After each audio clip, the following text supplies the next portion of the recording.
Wireless check, 1, 2, 3, 4. Wireless check, 1, 2, 3, 4. Hey, hey, hey, 1, 2, 3, 4 with a wireless check.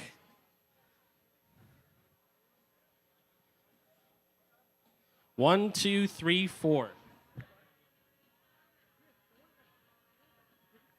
Sorry, just firing on all cylinders. 1, 2, 3, 4. Hey, hey, 1, 2, 3, 4. Check, check. 1, 2, 3, 4. Audio guys can only count to 4. 1, 2, 3, 4. Hey, hey, cool.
You ready? Check, check. 1, 2, 3, 4. 1, 2, 3, 4. Not distorting, hopefully. 1, 2, 3, 4. Hey, hey, hey. Cool? Nice.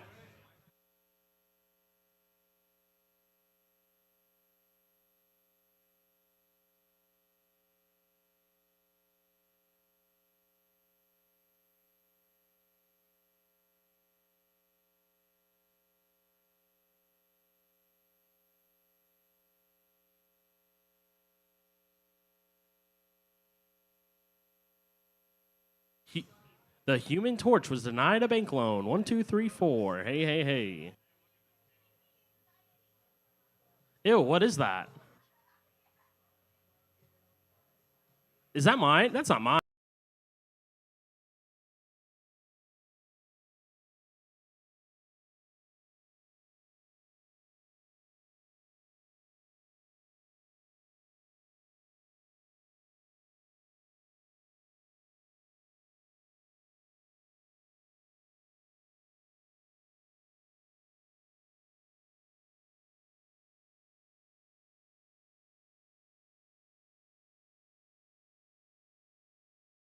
Hold on. Oh, again? 1, 2, 3, 4. 1, 2, 3. Happy?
Elijah over here. A couple of rows back. What's up, bro? What is this like for you, man? I mean, just walking in, massive event, International Fight Week. You're about to make your, just this against Gable Steveson, huge fight for you. What is this like for you? Ultimately, it's a blessing. Yes. I get an opportunity to shock the world and show them what I already know. We put in a lot of hard work, and I just get to go out there Saturday night, be free, and show it. When you say be free, because you're such an underdog in the fight with the betting odds and everything, is that a chip on your shoulder, or does that kind of feel like you're playing with house money a little bit here? No, I get to play with house money. Like I said, we've put in the work these past few months since we found out about the fight, and we got to work things we feel like Gable's strong suits are, and so just really working those out and making them play into our favor. And like I said, we get to show the world what we already know, and that'll be a win. So, I don't want you to give away game plans or anything, but obviously Gable's fights, there's tape, you could see them all. Yeah. What have you taken away from his fights? Do you feel like he's a little green still? What have you made? How have you reacted to what you've seen from him in the MMA world? Yeah, I mean, anybody coming in, especially a big promotion, the UFC, 3-0, you would be a fool not to call you green. That doesn't mean I'm writing him off. He obviously has tremendous competition experience in the Olympics and collegiate wrestling. But yeah. What will it mean to you? I mean, you already know what you guys have already known, right? You're coming in here, playing with house money. Yeah. You're aware of what you bring to the octagon. If you go out there and beat Gable Steveson in front of a big crowd like this, what will that mean to you? When I go out there and beat Gable Steveson, I mean, it'll mean the world. My wife's here, or she'll be there. My son will be there. Yeah, just to be able to do it in front of my loved ones, the ones that have kind of thugged it out with me this entire fight camp, my coaches, all the ones that believe in me, you know. Just being able to show them that the work that they've put in and the belief that they put in me is paying off, that'll mean the world. Last question for me. Put the analyst hat on. We got Conor McGregor's big return against Max Holloway in this highly anticipated rematch. What is your prediction for this main event? I mean, I have tremendous respect for both of those guys, but we have to take into account that Conor's had a long layoff. That doesn't mean he hasn't been training, but he hasn't been in the competition setting. And Max has been cranking fights out yearly. You're wanting I would say, Max by decision. Yeah.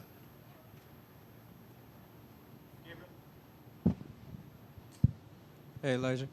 I did want to ask, I know it didn't go your way, but you did have an official UFC fight. Just what experience did you gain from that, just going through the experience of a UFC fight week, the process of everything and how it goes, and just the rest? Yeah, I think, obviously the last one didn't go my way, and the biggest thing I learned was to just live in the moment. Like even when we were in Australia, I just tried to act like I've been there and done this because my teammate Chase, he obviously fights in the UFC, and I come with him every fight week. But just being able to embrace it, like this is a blessing to be here. Not a lot of people get this opportunity, especially in the UFC.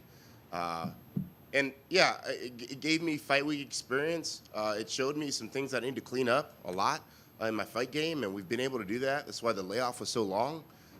So just going out there Saturday night and showing the people what we've worked on and the results, it'll be worth it.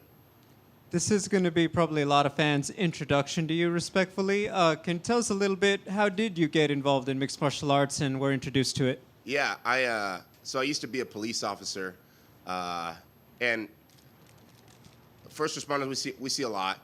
We go through a lot. I was just dealing with a lot from the military. I didn't take care of it mentally, and it bled over into my law enforcement life. I ended up getting put on admin leave, and I was going to shoot myself. And thankfully, I had a buddy of mine call me at literally like the last second, and he and Jesus Christ saved my life. I guess, would you have any advice for anyone else who was in your position struggling and just, maybe it's not mixed martial arts, but what finding that outlet can do for just your health and well-being mentally and beyond? Yeah, man, go get help, bro. Just I feel like I'm talking to the men out there. Like we deal with a lot and we don't talk about it.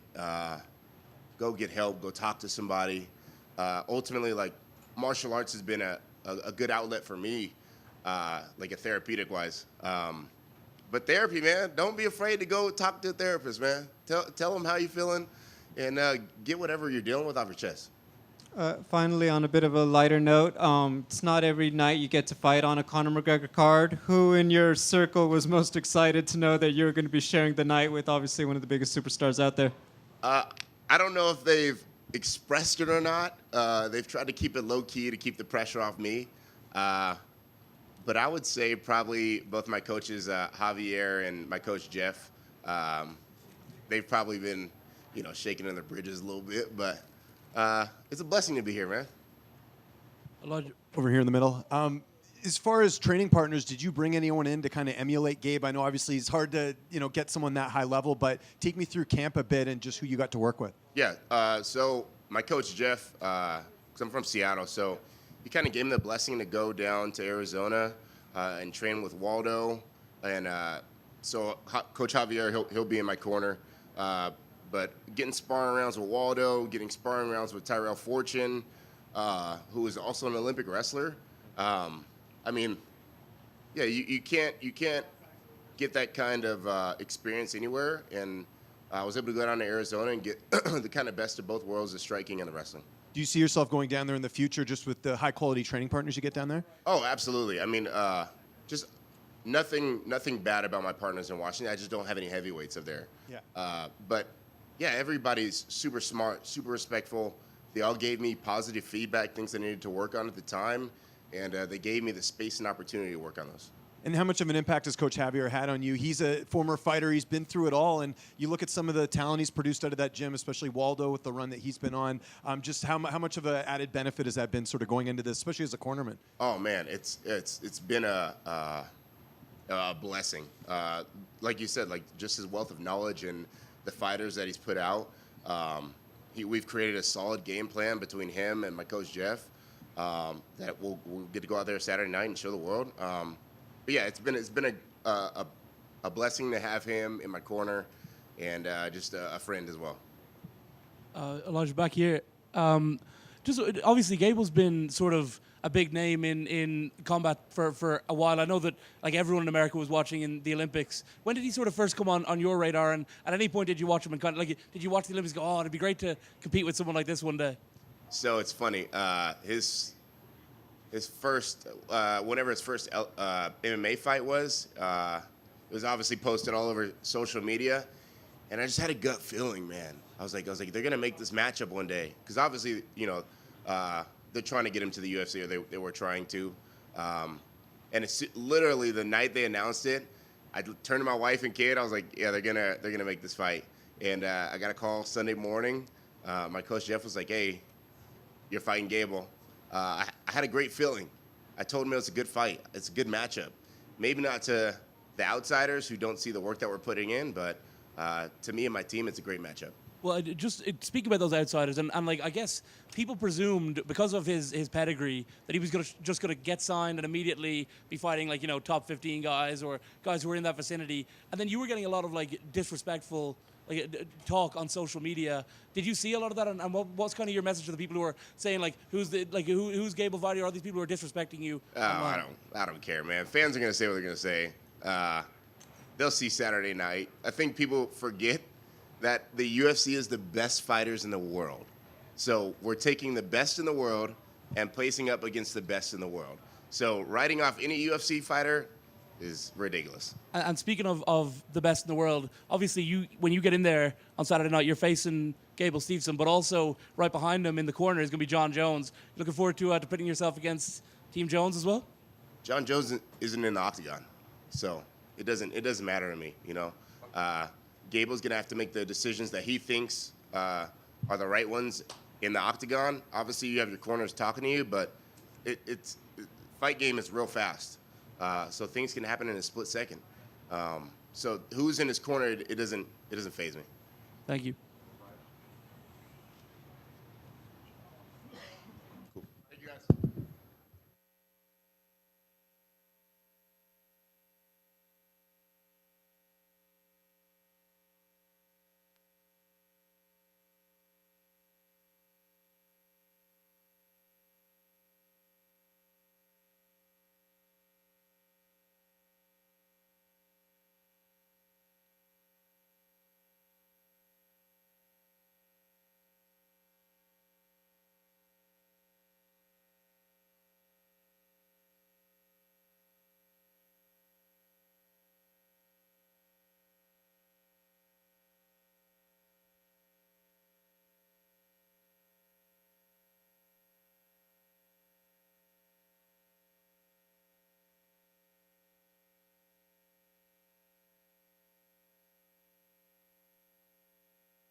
Terrance, over here. Yes, sir. How you doing, my friend? I'm doing great, man. Another big event for you, International Fight Week, taking on King Green. What has this week been like for you so far? Incredible. The vibes are right. I'm not 180 pounds on Wednesday this time, so I'm definitely excited to do the dance. So what's going on with how this fight came together? Because I know King's been talking about hanging out with you about a week before the fight was announced, and maybe he thinks that maybe he thought you were homies, and maybe he thinks he's a pushover. That's kind of his vibe from you accepting this fight. Can you talk about your perspective of how this fight came together and King's comments about this? I posted like this funny video on my Instagram calling him out, and then he's like, "Man, let's not take each other's shines, man." Pretty much saying like we're black, we're supposed to be brothers, and I was like, you know what, I'll take the post down. I was like, you're right, and then we only hung out really once, besides like when I was managed by Iridium, and then so he comes down, drives 2 hours, we hung out for a little bit, and that was pretty much it. Besides that. And then, like literally a week later, the UFC contacted my manager. They're like, "Yo, you want to fight Bobby Green on a Conor McGregor card?" And I'm like, "Yo," I sent them the message. I was like, "Bro, it's really up to you. What do you think?" I said, "But to me, it's like I really can't say no. Like, this is something like all fighters dreamed of. Like, we grew up watching Conor McGregor, being a fan, and being able to fight on his card is something you can't turn down." What was his response to you when you told him that? Well, like he said, he didn't respond, so I was like, bet, easy. I know he's going to accept it. Let's go. There you go. Still no bonuses. I think that is like the weirdest stat in UFC history is that you've been a part of all these big fights and you've had such quick finishes, but you haven't had a bonus yet. Is that weird to you, or do you just kind of over all that until you actually get one? I don't stress it. Like I tell people, it's all God's timing. When I get it, it wouldn't matter less to me. No matter what, as long as I get both sides of the check, I'm happy. Fair enough. And then last question for me, putting the analyst hat on. We got Conor McGregor coming back, fighting Max Holloway. Prediction in this rematch? If Conor doesn't get him out of there like the first 2 rounds, Mac clear decision or TKO in the 4th round. Hey, Terrance, right here. So obviously, Bobby's been on quite the roll. He lost back-to-back fights, but now he's been on a 3-fight win streak. What have you made of his recent run, sort of going into this fight, the win streak he's been on? Like I said, he's an OG of the game. I got nothing but respect for him. What he's doing is incredible, especially at his age. So we did not take him lightly, nor did I think he's soft or anything like that. I just had to say yes. Like I said, I'm not one to turn down fights. It's not like I told the UFC, hey, make this fight. They did their job. They thought it was a sick fight, same way I thought it was going to be a sick fight, and now we get to see it on Saturday. What does it mean to be a part of this card with Conor McGregor headlining? Because I'm sure even before you started MMA, you were a fan of his. Like I said, I teared up a little bit just to see where God's taking me, like just to be in International Fight Week like 3 times in a row, and on the magnitude of this card is just something that like is breathtaking. I know Bobby can talk a little bit in the cage. There's a little bit of trash talk. Is that something you're anticipating and, not losing sight of trying to win the fight? I hope he talks so he can get that jaw twisted. And so, yeah, talk. It's going to hurt real bad if I hit you in your mouth when you're talking. Yeah. Did your teammate, Joe Penefiel, give you a couple trash talking tips there? I know he likes to Yeah, talk Mike Perry talked trash for me, and my boy Brian Santiago. We had all the crap talking. Plus, I'm a black kid. Anyone I fought back where I'm from, they was talking the whole time we were fighting, so it ain't nothing new. And just last one for me, where would a win, especially a finish over Bobby, put you? I know he's a bit older, but he is a name in the division. I think we definitely can call for a ranked opponent and get it. Anyone that beat him got a ranked opponent, so I'm praying for the same. Terrance, from right here. Bobby had 31 fights before you even made your debut, so I guess when did you start? Were you watching him before you started to fight, or was it like when you started to train, that's how you discovered Bobby? When I started watching the UFC, but I was a fan, honestly. Even when he was fighting Judo, I was hoping he'd win. Yeah, like I said, it's nothing but respect. Like, this is business. If they tell me to fight my mom, I guess we got to fight, Mom. I love you. I'll give you a hug after. Same way I'll give Bobby. Like, we could be bros after, man. We can celebrate together, man. Let's give these fans a show.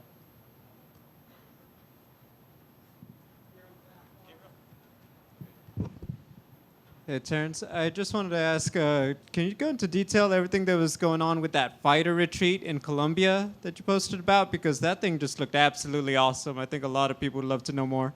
Oh, the fighters retreat was sick. It was in Colombia. A couple of my homies jumped out their plane. They can never get a black man like me to do that. That's not the type of white I want to be. So I was like, yeah, next time. Maybe a couple times when I could take some shots, but I was in camp, so that wasn't possible. Also, we rode like in the trenches, like in some tropical jungle, some four-wheelers that was super sick. And it was also developing a relationship with the people that came and participated and taught them how to defend themselves. It was definitely a great experience. What is the type of weight you want to be? I want to do like wakeboarding, maybe some tubing, some snowboarding, something on the ground, you know what I mean? Somewhere I can land safely. Terrance, over here. You've obviously overcome addiction, come so far, and now you're on the main card of a Conor McGregor fight. What does it mean, this whole journey, and what did it take to get all the way here? It took God, perseverance, and consistent, because like I told people, if you're called according to God's purpose, He's going to work everything out for your good. So I just trusted the process and never gave up. Terrance, one from me. By the time you made your debut in 2017, Bobby already had 32 fights. Has he been a guy that you've watched on your come up? I started watching him like a little bit later once I found out about him. But yeah, like I said, he's entertaining. What's not to like about the guy? Like I said, you guys, he just probably had a lot of trauma, so his mind a little bit twisted. But I just know he just need love. Like I told him, man, you got a little brother, and it's all love, man. This is just business. Awesome. Thank you, guys.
Rob Beck here.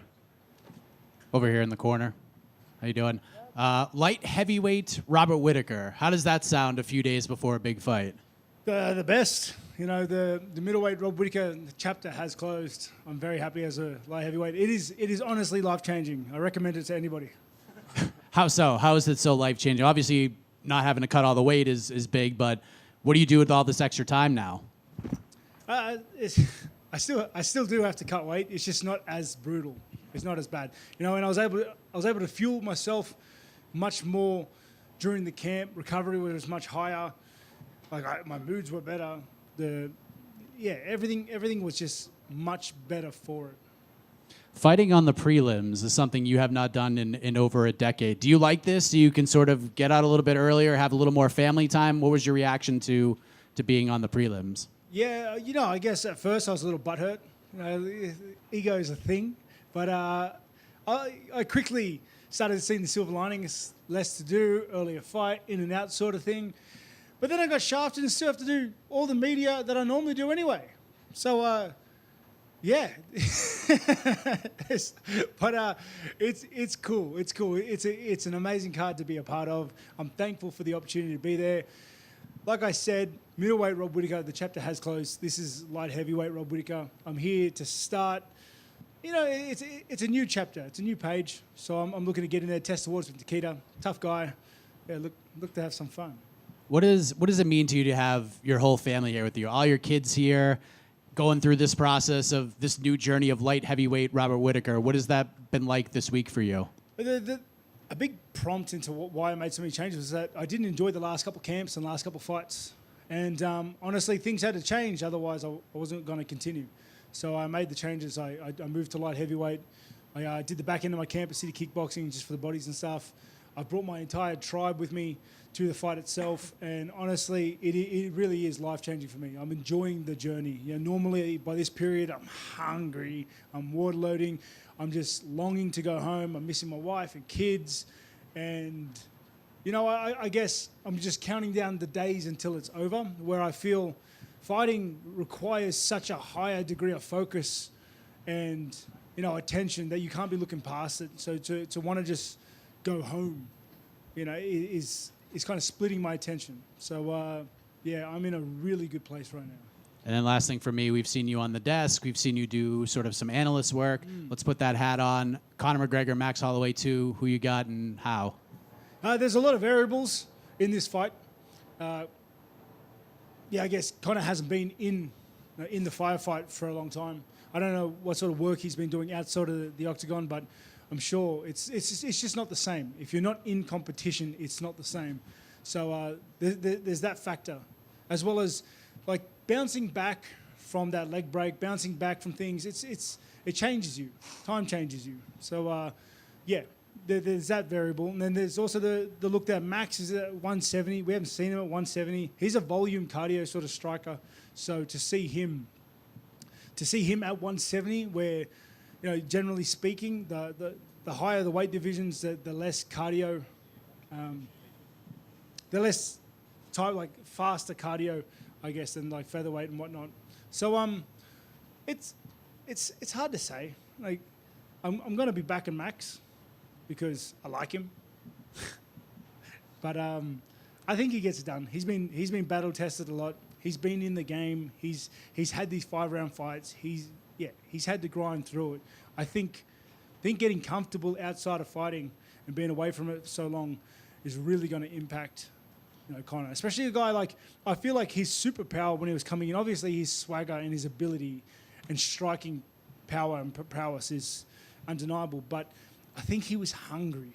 He had a real starved look in his eye when he was tearing through people. And I feel that was a superpower that disappeared when he made $100 million. Rob, the old mantra is a happy fighter is a dangerous fighter. As someone who's there this part of fight week, not cutting as much weight as you were, do you feel happier and do you feel more dangerous? Is that something you believe in? I'm in the best mood I've been in for fights in a long, long time. Like this doesn't feel like I'm not dragging my feet to work per se. You know what I mean? I'm happy to be here. I'm happy to be a part of the journey. I'm enjoying the journey more because my kids are seeing it. Yeah. They're a part of it too. Everyone, it's much easier to enjoy things when you're letting your kids experience it for the first time. I'm enjoying things for the first time again. It's cool. I've done all the hard work. I've trained I've trained extensively for this fight. I've worked with great minds and great bodies. And I've ticked every box. I'm going in there with full confidence that I've done everything I can, and I'm going to put my best foot forward. What's more intimidating, coming to a fight week or traveling with 6 kids? Ooh. Mate. Traveling 6 years, it wasn't too bad. It wasn't too bad. By all means, it's not fun, but it wasn't too bad. Okay, because we got my wife planned things meticulously. We got a late flight, kids fell asleep, we had 4 billion episodes of Bluey on repeat. We were good. It wasn't that bad. Good stuff. And Rob, right here. So you sort of talked about how this has been enjoyable, this whole process. Do you feel like you've kind of got a second sort of chapter in your career with this new weight class and everything else?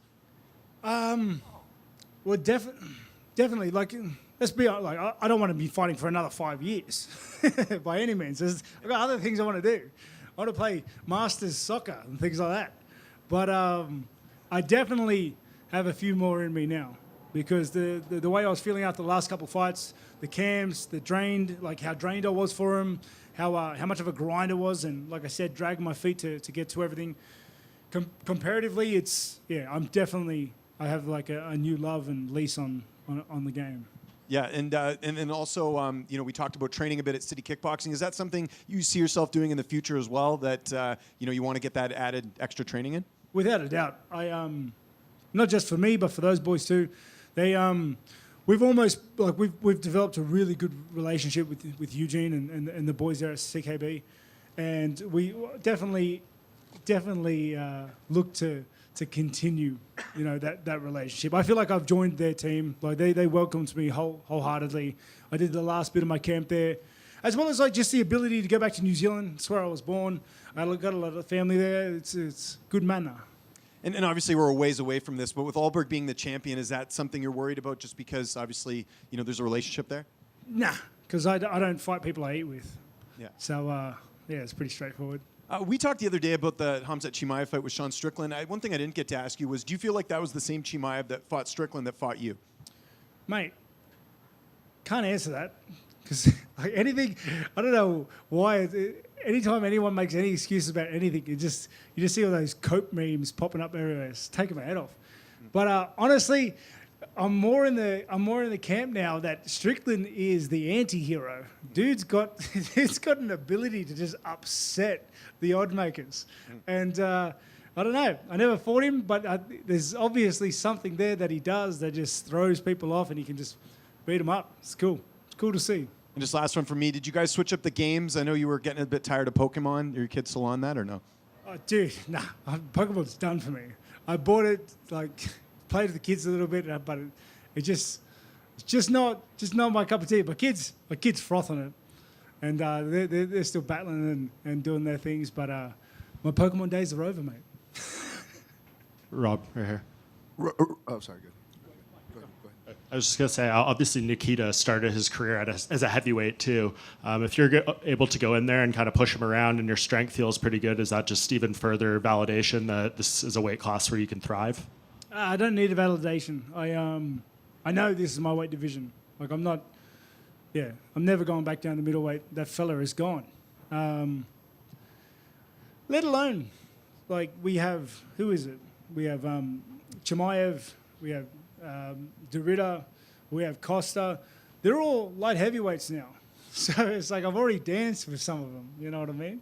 Yeah, and you say the middleweight Robert Whittaker is gone. How do you reflect on him? Where does he rank among the best middleweights who ever did this? Yeah, he had his moment. He was pretty good at a point. But, yeah, I'm proud of the work and the legacy that I've been able to accomplish. I've fought through eras of fighters in the top 10 as champion, in the top 5. The stats, are remarkable themselves, and I'm proud of the work that I did. But it's time to turn a new leaf. I'm excited and I'm happy where I am. Rob, you obviously have been closing the door on middleweight, like you're saying here. But let me ask you, since the door is closed on middleweight now, can you tell us what were you walking around at? How much weight were you cutting? Is that something you can share with us? For middleweight. Yeah. So I would, generally speaking, I would start the camp at about 220, but then as I was getting older, it would slowly creep up, like 222, 223, and I think the last couple camps I started at about 230, and it was not fun. By that week 5, week 4, week 3, start to really feel the lack of recovery because of the calories, start to feel drained, start to feel a bit fragile. And then this week and the week prior, I'm not eating anything. It's not a lot of fun. Yeah, it doesn't sound like fun. And let me ask you, is that walking weight, is that any different or carried any different now with this camp and this weight division? Yeah. So I probably did most of my camp at about 230. And even now, I'm pretty lean, and I'm in fight week itself. I'm still 220. So I'm at a good size. And that's why as many people say that I'm a small guy, I'm heavy. My ass is fat. And on that note, last one for me. It sounded like with the previous question from Mike, it sounds like you've already pressure tested how you're going to be at 205. You don't seem to be too worried about that. So my question is basically, the question is, how's the speed? How's the cardio with the new weight? I imagine you've tested all these and everything matches your standards? Definitely. When I was at CKB, I was training with the likes of Navajo Sterling, who had a good win the other day, Tyson Pedro, these bigger guys, a lot of guys on the local scene you haven't heard of. And my cardio is at a great level. It's probably better than it was for the 5-round fights in the last couple camps. The weight, like I said, the weight, the size, I have it. It's there. And like at the end of the day, like light heavyweights knock out light heavyweights. Big dudes knock out big dudes. Middleweights knock out middleweights. It happens. That's just part of the game. I am the weight limit that I'm supposed to be. I'm still going to have to cut weight like everybody else to get to where I need to be. And I'm coming in trained. I'm coming in as best as I have been. So I don't need to pressure test anything. I am a light heavyweight. I look to get in there and execute a game plan that I've worked meticulously for months. Yeah, and look to get my hand raised. Two more questions. One, two. Yes, please. Robbie, this morning. I can hear you. Yep. Robbie, this morning, the whole of Australia and New Zealand tuned in for the State of Origin. New South Wales off the canvas. They were no chance. Cleary, they get it done. Now the attention for New Zealand, Australia turns to you, and you achieved the same thing on Saturday. Tell us how you did it. Give us all the answer as to how it happened on Saturday night for you to get this win. Mate, I respect Krylov's ability. I respect the fact that he's a kill or be killed sort of fighter. I respect his power. I respect his good wins and his hard losses. And in saying that, it means I'm going to be patient. I'm going to create opportunities. I'm going to create holes. I'm going to wait for my time, and I'm going to send him home. Go the Blues. Yeah, bleed blue, brother. Go to Rob. Quick question on representation for you. You trained with Eugene and the boys in New Zealand. How do you feel as a representation for the Pacific Islander community, motor community? What does that mean to you? Say that again. Sorry? As a representation for the Pacific Islander community, motor community, training with Eugene and the boys. Like, how does that, and what does that mean to you? Me representing? Yes. Or them representing? Well, everyone representing. You representing. You're representing yourself. Yeah, no, I've done my best. I know full well where I get my power from, where I get my mana from, and I'm proud to be Māori. I'm proud to be Australian, and I hold both flags high, and I always have. And I look to continue doing that. It's great to see some of the younger generation, the new guys coming up, some of the older guys even, still repping those flags for Pacific Islanders and Australians, and we are a force to be reckoned with. Yeah. And what's your message to the next generation of those kids coming up in the Pacific Islander community, other than put down the corned beef? What would your message be to them? Yeah, stay focused. Stay focused. Don't get distracted. Keep your eyes on the prize. Believe in yourself. Even if it hasn't been done, you could be the first. And one last one. Robert, we've seen you as a prospect, as a champion. You're now in a veteran stage. You're at a stage in your career where the experience and the athleticism are about as equal as they're ever going to be. Does that change how you approach the camp, along with not just the change in weight class? Yeah, definitely. The camps aren't the same, and I think that's a big thing a lot of fighters struggle with is adapting and changing, on the go, changing with the times. And I'm pretty proud of being able to do that. When I lost the belt and having to change things up and coming back. Every time I've got knocked down, I've gotten back up. So this is no difference. I've been using all the experience and wisdom that I have in the camps that works and don't work, and the things that work for me now that worked for me then or didn't work for me then. And it's culminated in, this camp, this past camp, this version of myself, this heavyweight version, this best version of myself that's going to come in Saturday night. Appreciate you guys. Peace.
Hey guys.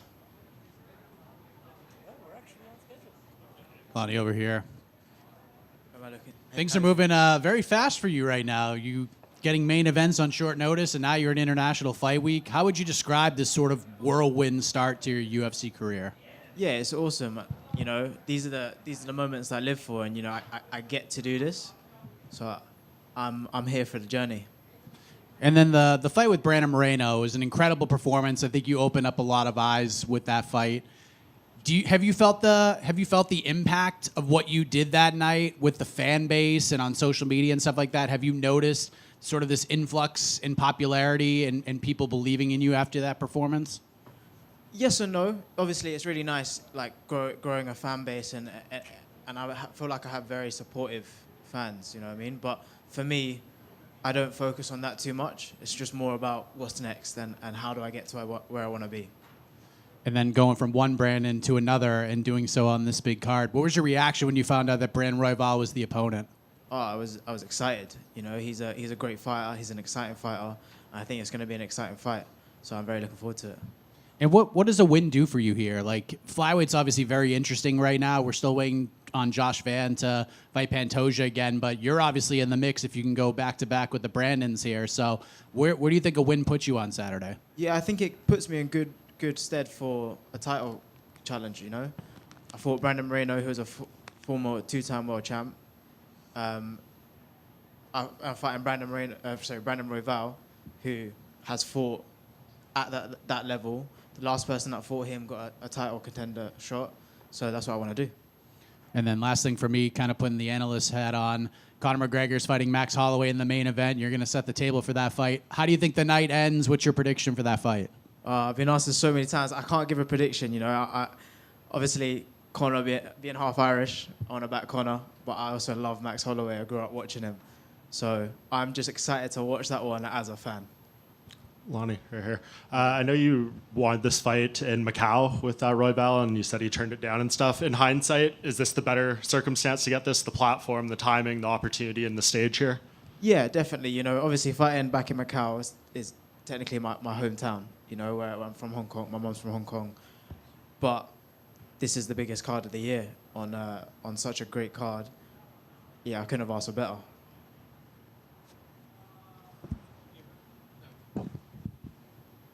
Over here.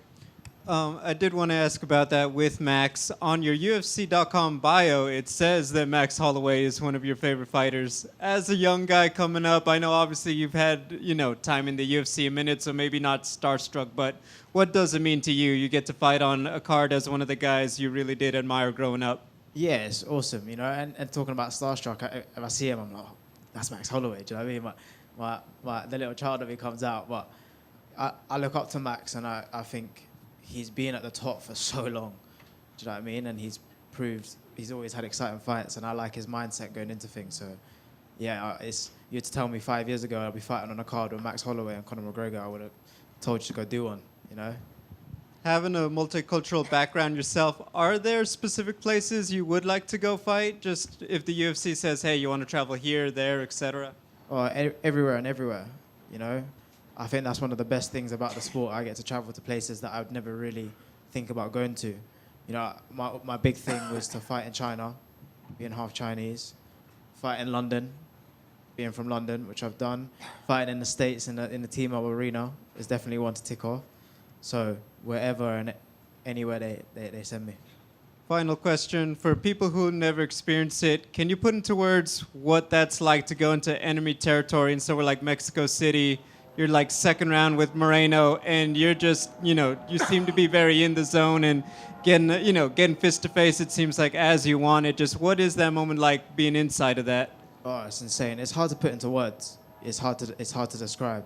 It's one of those moments that you don't really think about. You're just in a flow state, and it's more about doing than, you know. But yeah, it's amazing. Lonnie down here to your left. When I spoke to you ahead of the fight with Brandon Moreno, you spoke about the initial hesitancy you had about taking that fight in such short notice against an established UFC champion. Former champion, I should say. How satisfying was it that you did take that decision, and considering where it's put you right now? Oh, it's amazing. Helicopter, sorry.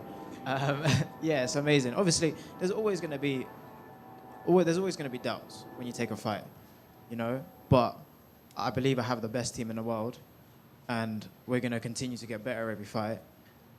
And I want to be the best in the world, and Brandon is up there with the best in the world. So in order to be the best, you got to beat the best. So I'm glad we took the opportunity.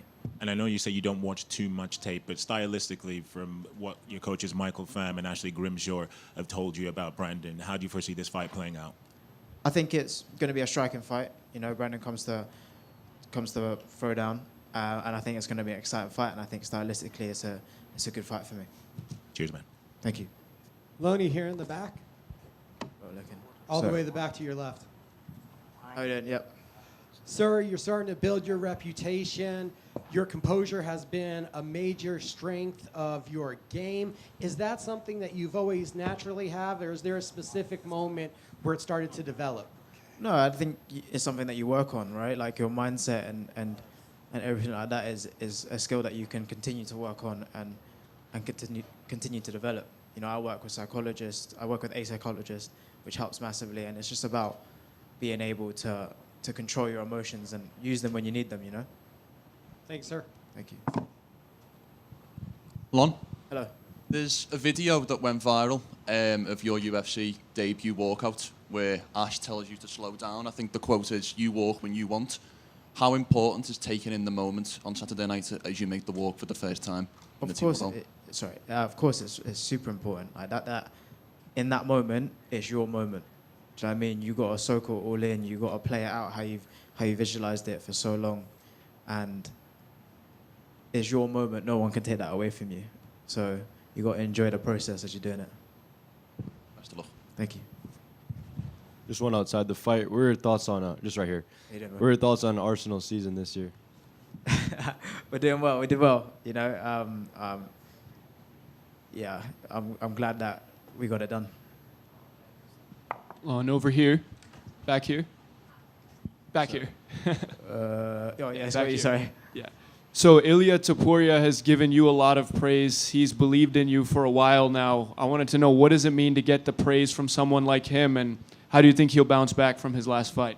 Yeah, of course, getting praise from him, someone at his level, is insane. I look up to him. I watch TikTok edits on him. Do you know what I mean? Before training, so to see him like mention my name and sing my praises is insane, and I'm very grateful for that. And a loss doesn't define you, and he's 100% going to bounce back from it.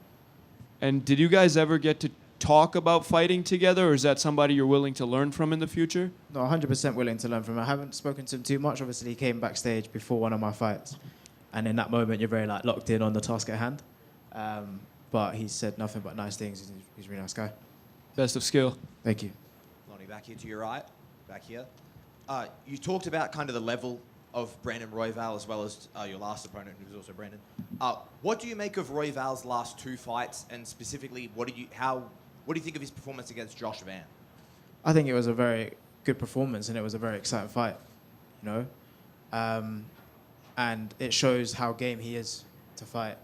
It's likewise with Josh Van, you know what I mean? So it was a good one to watch, and it was a good one to learn from. You mentioned just then that, a loss doesn't necessarily define a fighter. What kind of Royval are you expecting coming into this fight? I always expect the best version of my opponents, you know, regardless of their record, what they've done. I'm prepared for the best version of themselves. Thank you very much. Thank you. Aloni, Hello. in a short period of time, you've shown that you belong to the top. Do you think Royval is your toughest opponent so far? Yeah, I do. I feel like anyone at the top is my toughest opponent, you know, and with everything that goes into it, I believe so. And I believe I'm going to keep showing levels every fight. And also with the returning of Pantoja and the great win streak of Cap, do you see a clear path to the title shot? I think the flyweight division is forever changing. You never know what to expect, you know. So I feel like I'm not far away from that title shot, yeah. Lon, right here, brother. Yes, Just a couple wait. quick ones. I know it's obviously one fight at a time, but as far as the title shot goes, the current champion, Joshua Van, one of the most exciting guys in his early 20s. you're still in your 20s. People gave his fight with Tatsuro like a ton of credit for how exciting it was. Have you visualized what a fight between you and Joshua Van could possibly look like as far as the striking and excitement goes? Obviously, yeah, I'm a one fight kind of person, so focusing on this one, but I think it'll be an exciting fight. You know, it's definitely going to be a stand-up fight, and we're going to be throwing, you know, so I think it'll be a very good fight to watch. And then I know, like, you're a bit of a music guy, right? Hip-hop it's got a big place in the UFC. We see guys like Drake, Action Bronson. Is there any UK artists that have ever reached out to you, or is there, like, anybody in the UK music scene that you'd like to meet? Oh, there's loads of people in the UK scene, like Skepta, that I'd like to meet. Who else is there? Anyone. Actually, a funny story about Action Bronson the other day. Apparently, my mate bumped into him at the airport, and he said, "Oh, you're gonna go watch Lon fight," and he knows who I am, which is really cool. You know, so I'm blessed to be in this situation, and yeah, there's loads of different artists that I'd like to meet. Thank you.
There's a gang of people here today.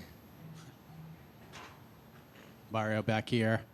It's nice to get what you want, right? I mean, your last performance obviously showed the UFC something in order to get you this rematch with Cory. But what did that showing against Vinicius do for you and your confidence? It just got me back on the win streak, right? Coming back from that loss and then going out there, main event, second round finish. You know, we're back on the win streak. So it didn't really affect my confidence, actually.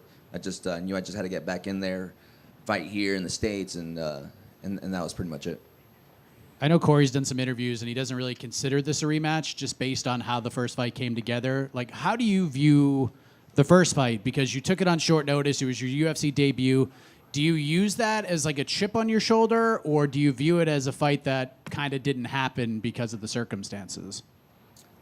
No, I view it as a fight that did happen, you know, but we both have grown from that time. We're completely different fighters. At the end of the day, it is a rematch, but we're completely different, so I'm excited for it.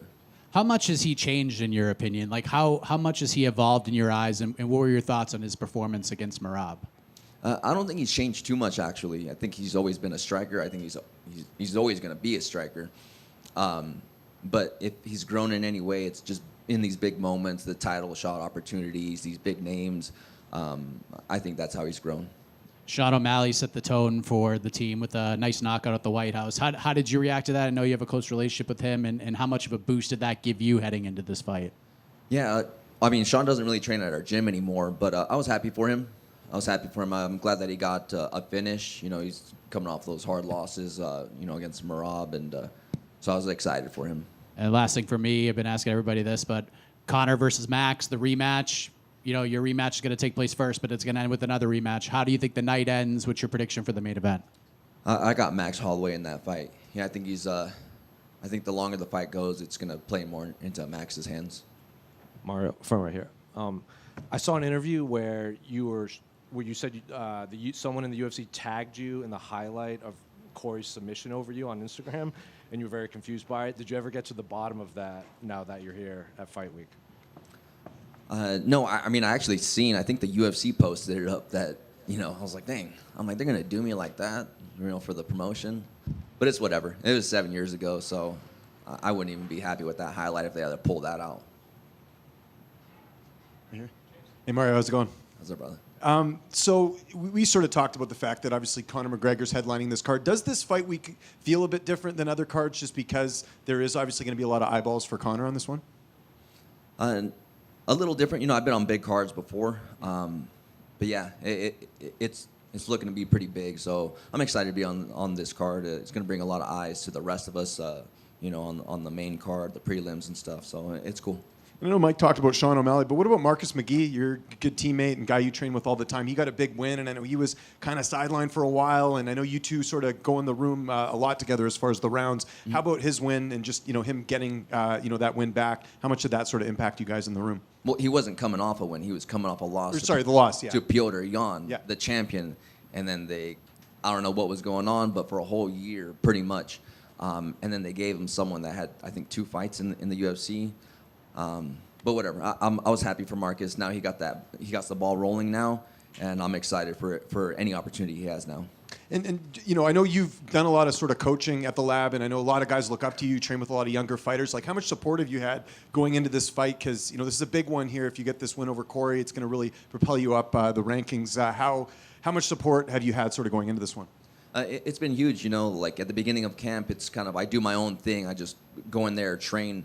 But this last week, you can kind of feel it from everyone. Everyone's saying, like, good luck, man. Like, hey, you're an inspiration. You're the leader of this team. And I don't really hold that position. I just go in there and just work my hardest. And I guess I'm just the leader of the team, I guess.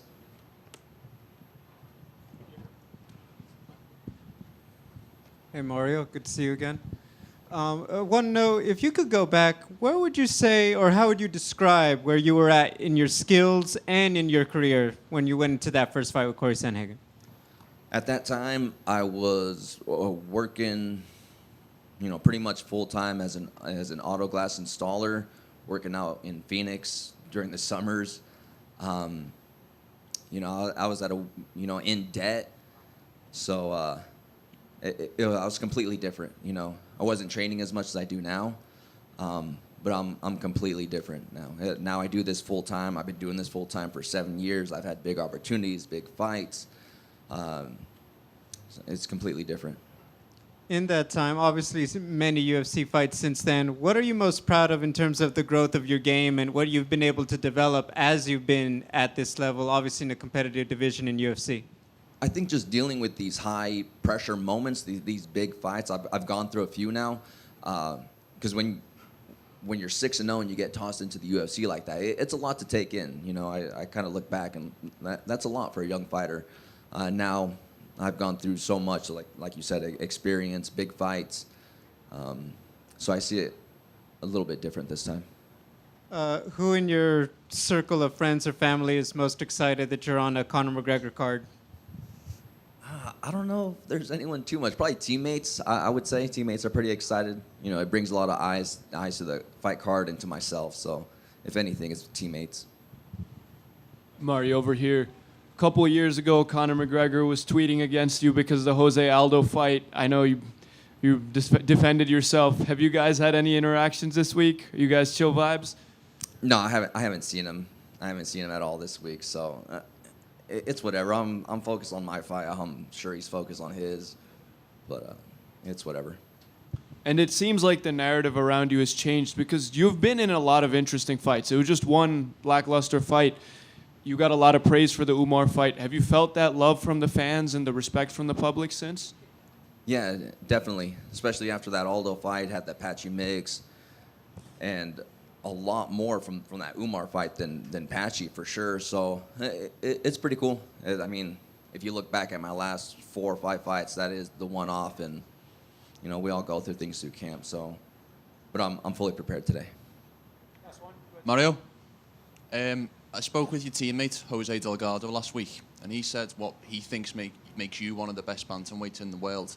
is your ability to fight. Do you feel like you need to turn this into a fight in order to get the win on Saturday? Yeah, I feel like that's my aim, to turn it into a fight. I mean, that's what I'm here for, you know. The thing is like wherever this fight goes, I have answers for everything, you know, and I always push the pace. So it's going to be exciting. So thanks, Jose. I appreciate that. Best of luck. Mario, one back to your left. All the way in the back. All the way in the back. Yeah. Oh. Sir, we've seen you steadily climb up the ranks and have tougher and tougher fights. Was there a specific fight or a specific moment in the gym where the belief turned into a reality that you knew you were one of the most skillful fighters in the division? Skillful? I'm not too sure. But I think my second fight in the UFC, you know, I had just lost to Sandhagen. I fought Jin Soo's son, who had just lost to Piotr Jan, and they had a fight of the night. And they pitted us against each other. You know, that was his debut. So I think they put us in a spot to see who wants it more. And I came out on top. So I think that was a pivotal moment for me in my career.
Max over here, back of the corner. You've been waiting a long time to share the octagon with Conor McGregor, and now we're just a few days away, and you're sitting up here at Media Day. What has this week been like for you? What are the feelings right now? Does it feel like just any other fight, or how would you describe it? I mean, my media schedule felt like any other fight, but when you go on social media, you see everybody, you see the eyes, you see the clicks that you're getting on everywhere. It's huge, you know. It's fun, and when the World Cup is going on and people are talking about Holloway versus McGregor too, that's an amazing time to be alive. How often do you reflect on that first fight? I know it's something you've wanted for a long time, but obviously so much has happened over the years since that first fight with championships and hiatuses for Conor and all sorts of stuff. Like, how much do you reflect on that first fight heading into this one? Not much, you know. You live, you learn. You know, every loss to us is a learning experience, and that's all it was, you know. I got to do some great things after that. He did some great things, and we're here now 13 years later, and I'm excited. I was asking Robert Whittaker a little while ago about light heavyweight Robert Whittaker, and he feels like it's been life-changing. Welterweight Max Holloway, has that been just as life-changing for you? What is this fight week like fighting at 170 as opposed to 55 and 45? I mean, 45, you can't even compare it, right? 55, I always talked about how it's been great, been better, it's been awesome. 170, oh my gosh. It's just performance up here, so I love it. And then last thing for me, yesterday, you and DC had another infamous run-in. What was that like for you, and what's the message for Daniel Cormier a day later? I mean, I just saw him again, you know. I keep harassing him. I've been calling him out for years, bro. He's been running away. If I could get another fight, that's the man I want to be. They keep talking about weight classes, this and that. Dude can just show up. We gotta solve our problems. Max, what have you made about Conor's apparent frustration that he's not talked about as the greatest featherweight of all time? And he's a little bit mad that you sometimes get called that. I'm just hearing this now. Is he frustrated? I mean, it is what it is, right? When people talk about this kind of stuff or stats or history, you want the fans and you guys to talk about it, not us. So, yeah, he got a bone. He needs to start picking a bone with you guys, not me. It's not my fault. What do you feel? You know, when guys move up in weight, people start talking about, does the power translate? Does the chin translate? As you're the bigger guy up there now at 170, do you feel like it makes you a stronger guy? Does it make you a slower guy? What does the changes do to your performance? I feel good. Strength, cardio, movement, everything that you said. I feel great. I know you guys have been following me on media and seeing what I've been doing. We bring in the former 170 champion Jack Della. Had great looks, had great training. We was only supposed to train together for a week. We loved it so much. He ended up staying for a second week, and I think so. Bringing him in was huge. You know, it was good fun, and we'll get to find out Saturday night. It's gonna be fun. It is what it is. You have done a lot of stuff in the last 5 years since Conor's been away, right? 300, the BMF belt. There's been massive moments. Do you feel like getting this rematch that for a while there we were never sure if you might get, has this whole week and this whole process just been fun? Like, finally I get it. It's going to be fun. I get to try and get my win back. Talk about the experience of having this rematch booked and just the emotions getting it after years of waiting around for it. It's huge, you know. Who would have thought that Conor was even coming back after what happened with the injury, and then with him and his other injury at a fight that he had. So it's just big, you know. I finally get to right or wrong, and I'm looking forward to it. You know, he's a killer, and I'm looking forward to see the best Conor McGregor come July 11, and hopefully I get a SportsCenter #1 spot up there. What's the money like for a Conor McGregor fight these days? It's beautiful, bro. I'll tell you this much. Every single guy that fighter or non-fighter is saying that I'm fighting for money, I'm a prize fighter, brother. This is what we do. If you wasn't fighting for money, you're an idiot. Max, just one quick one to kind of go back on the DC and fighting a welterweight and everything. On Embedded, almost 10 years ago, there's a clip of you calling DC, quote, a fat shit because he gets to eat rice. So Yeah. how's the diet been as a I welterweight? guess I get to call myself a fat shit because I get to eat rice now in fight camp. But yeah, it's awesome. It's awesome. DC's a fatter shit, so no, it's crazy. Max here. This is going to be your 15th main event in the UFC. The only people who have more are Anderson Silva at 21, John Jones at 19, Randy Couture at 18, and Tito Ortiz at 16. Do you think when it's all said and done, you top that list? Shit, I need 6 more, yeah. So looks like you guys are going to see me for 6 more probably. And I know you keep saying you want that 300 moment, right? And you're chasing that again. But I feel like I always hear fighters talk about when you start chasing things in the fights, that's when they don't come to you. So how do you, I guess, find the balance in wanting something spectacular, but also fighting as you need to? I understand what you're saying, you know. I couldn't tell you, but that's the things that I want, you know. I didn't, like you said, I know there's records out there that I want. I guess I didn't even think about them. So you just made me change my mind. I'm not chasing no moment. I want Sports Center top 10. Maybe we get the number one. See, reverse psychology. And I know you said last time you didn't love having to do all the face-offs with Charles, the Paramount one. I don't think you're going to have to do it because we're not at the Apex this time. So are you just looking forward to seeing Conor for the first time tomorrow in front of the crowd with all that energy? For sure, yeah. I mean, I think that face-off is just weird, bro. Weird as hell. You keep seeing this guy. I mean, I know I'm usually cool with the guys, you know, even with Charles, but it's just weird seeing him true. Like, you know, we're not going on a date or nothing, you know. Just let me see them one time, so... At the end of the day, I'm glad that we finally get to go back to somewhat normal. The press conference, weigh-ins, and then fight night. Should be fun. Max, you beat Gaethje and you are the BMF, but Conor insists he's still the true owner of the division.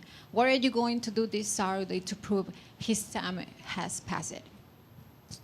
I'm going to go in there and put paws on him. You know, I'm going to make him wish that he didn't come back. Actually, no, I'm not going to make him wish that. I'm going to make him think that he can do it one more time so we can rematch at the end of the year. Max, down here to your left. Dead here to your left here. You can't see me. Anyway.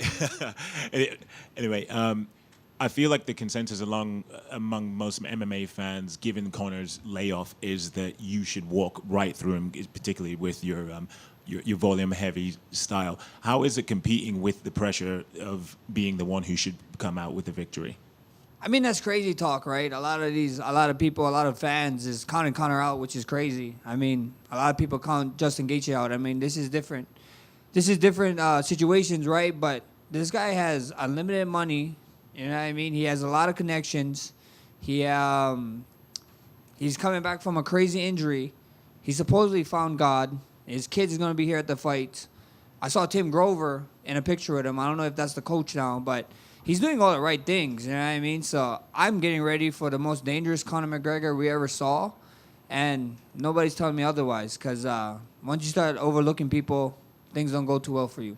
And you mentioned it there. He has millions of pounds, well, dollars in the bank. He has accolades. He doesn't need to do this. What do you think that says about his character? He's an animal. He's a warrior, bro. Nothing but more than respect. You know, there's a saying that that I grew up watching. I forget what boxer promoter said it, but I was watching a documentary, and he said it right. You know, he was like, "Why the hell would a rich kid fight?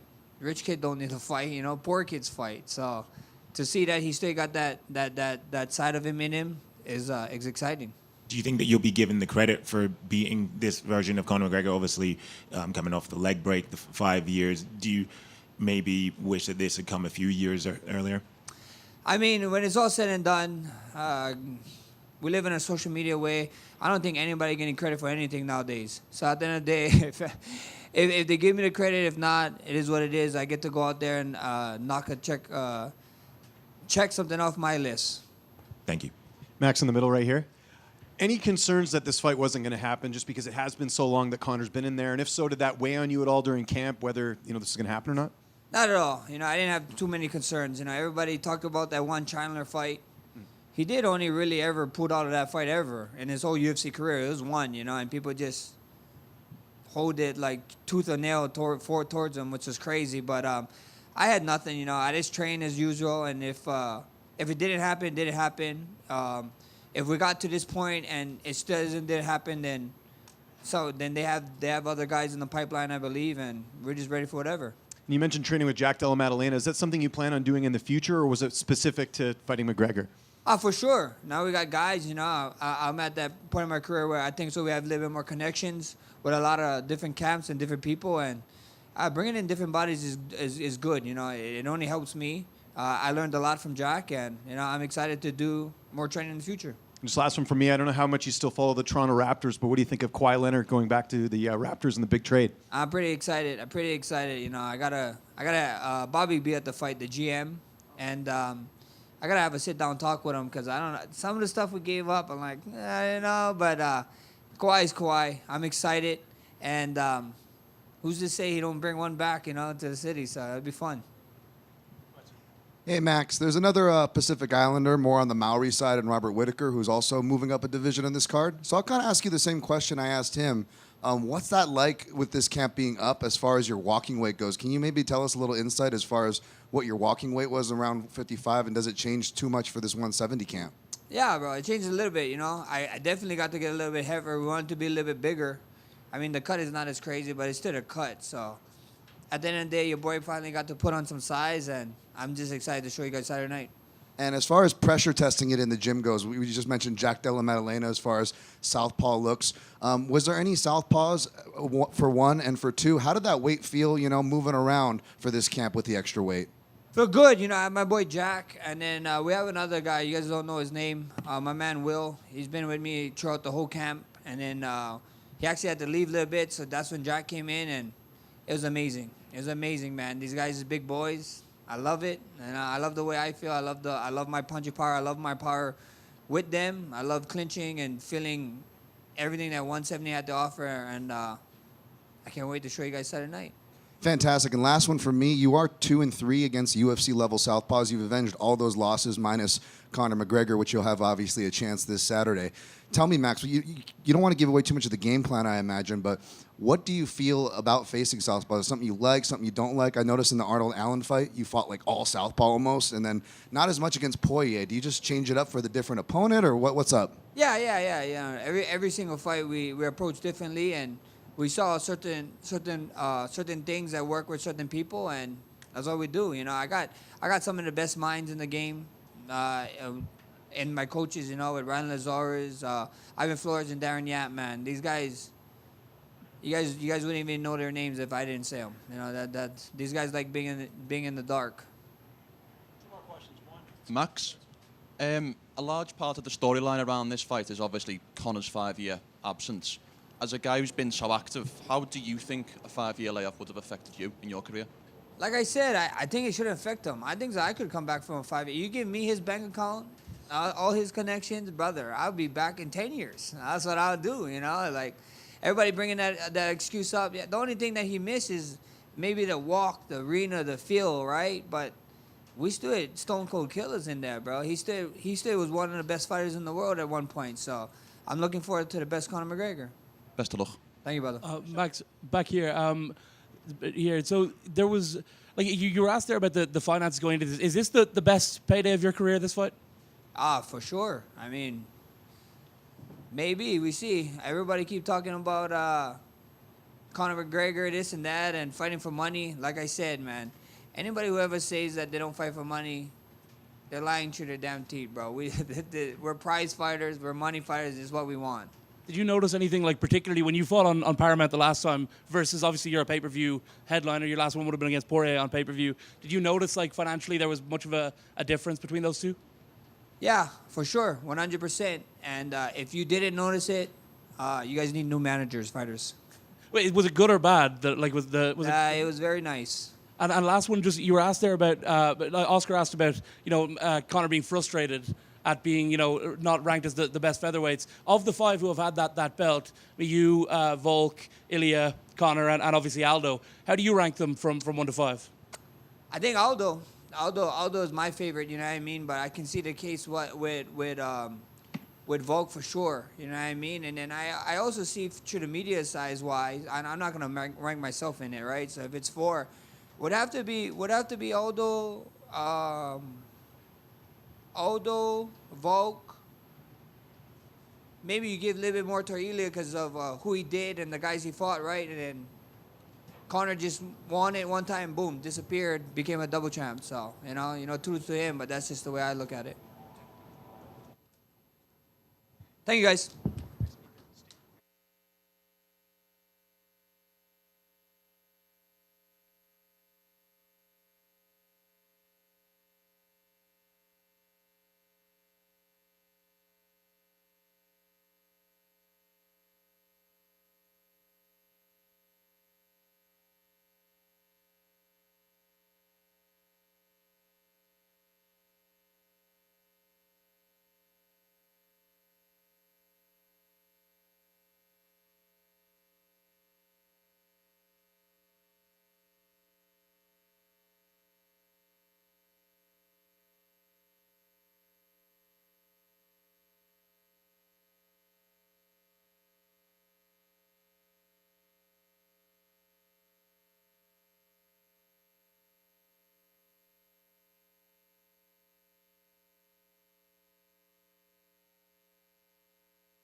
Paddy over here. Welcome back. Other side. Right here. Shiny bald head. How you doing, man? Last time we saw you was in the same city. You fought Justin Gaethje for the interim belt, and now he's the undisputed champion. What was your biggest takeaways a few months later, reflecting on that fight, sharing the octagon with Justin Gaethje, and what you were able to accomplish in one of the best fights of the year? Don't go to war with Justin Gaethje. I'm more than likely going to lose. But, you know, I got wrote off after it. Everyone said I got beat by an old man. And then he goes and does that to Ilya, and all of a sudden he's the best things in sliced bread. So, just shows how the goalposts get moved constantly. I was going to ask you, because you always talk about the goalposts being moved, but especially after just the fight you had in January, but after what he did to Ilia Topuria, it feels like the post might have tightened up a little bit. It seems like you're getting a lot more credit now than maybe you've gotten with a lot of your wins. Are you noticing that as well? No, yeah, I said that after the fight. Got more respect for losing a fight than I did for winning 7 in a row in the UFC. Just shows how mad our fan base is, doesn't it? Do you think that Justin winning, because your fight with him was so fun, and it's going to be a lot of on a lot of fight of the year lists, does that actually not hurt you as much in this title conversation, especially with the win on Saturday? No, yeah, obviously with him winning and becoming undisputed champion, it looks good for me. You know what I mean? But I said that after he beat me. I said he was going to beat Ilia Topuria.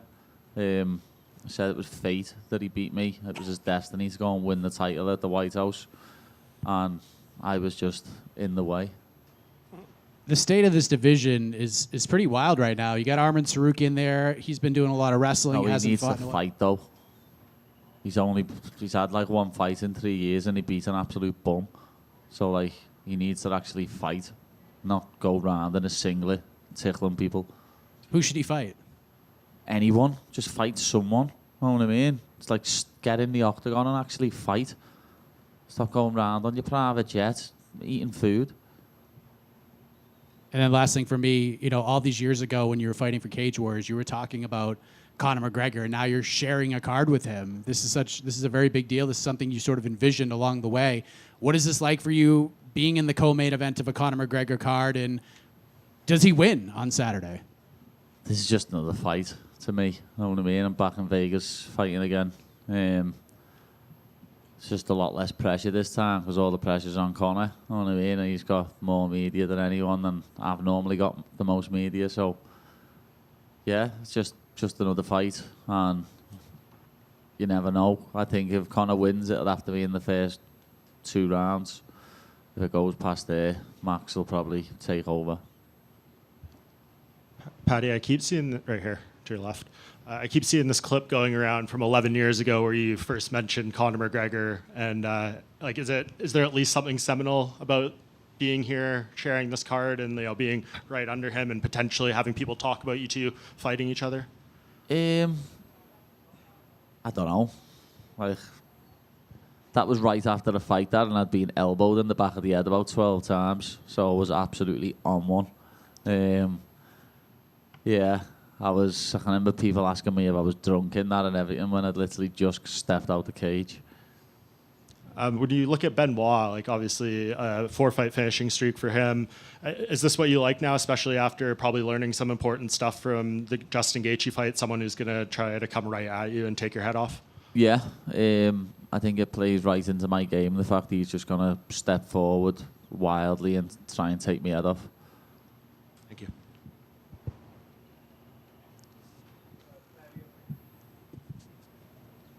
Paddy, I was wondering, it came out that people were like, oh, all the attention for the fight with Justin and everything else, and just, was he buying into it? Was it just how his body language and it was deceiving us?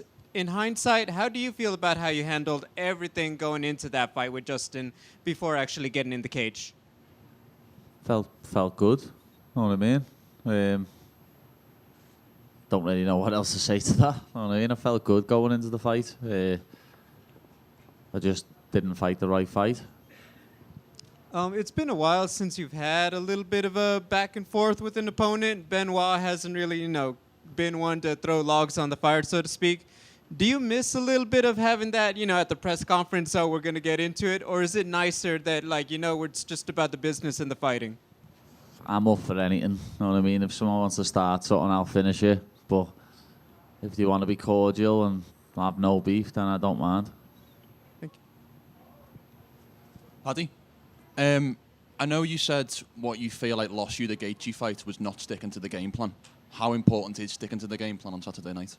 Very important. That's how I've won all my other UFC fights, you know what I mean? Putting a game plan together and actually working it. Where against Gaethje, I just bit down on my gum shield and started scrapping. It was pretty stupid of me, but, you learn from it.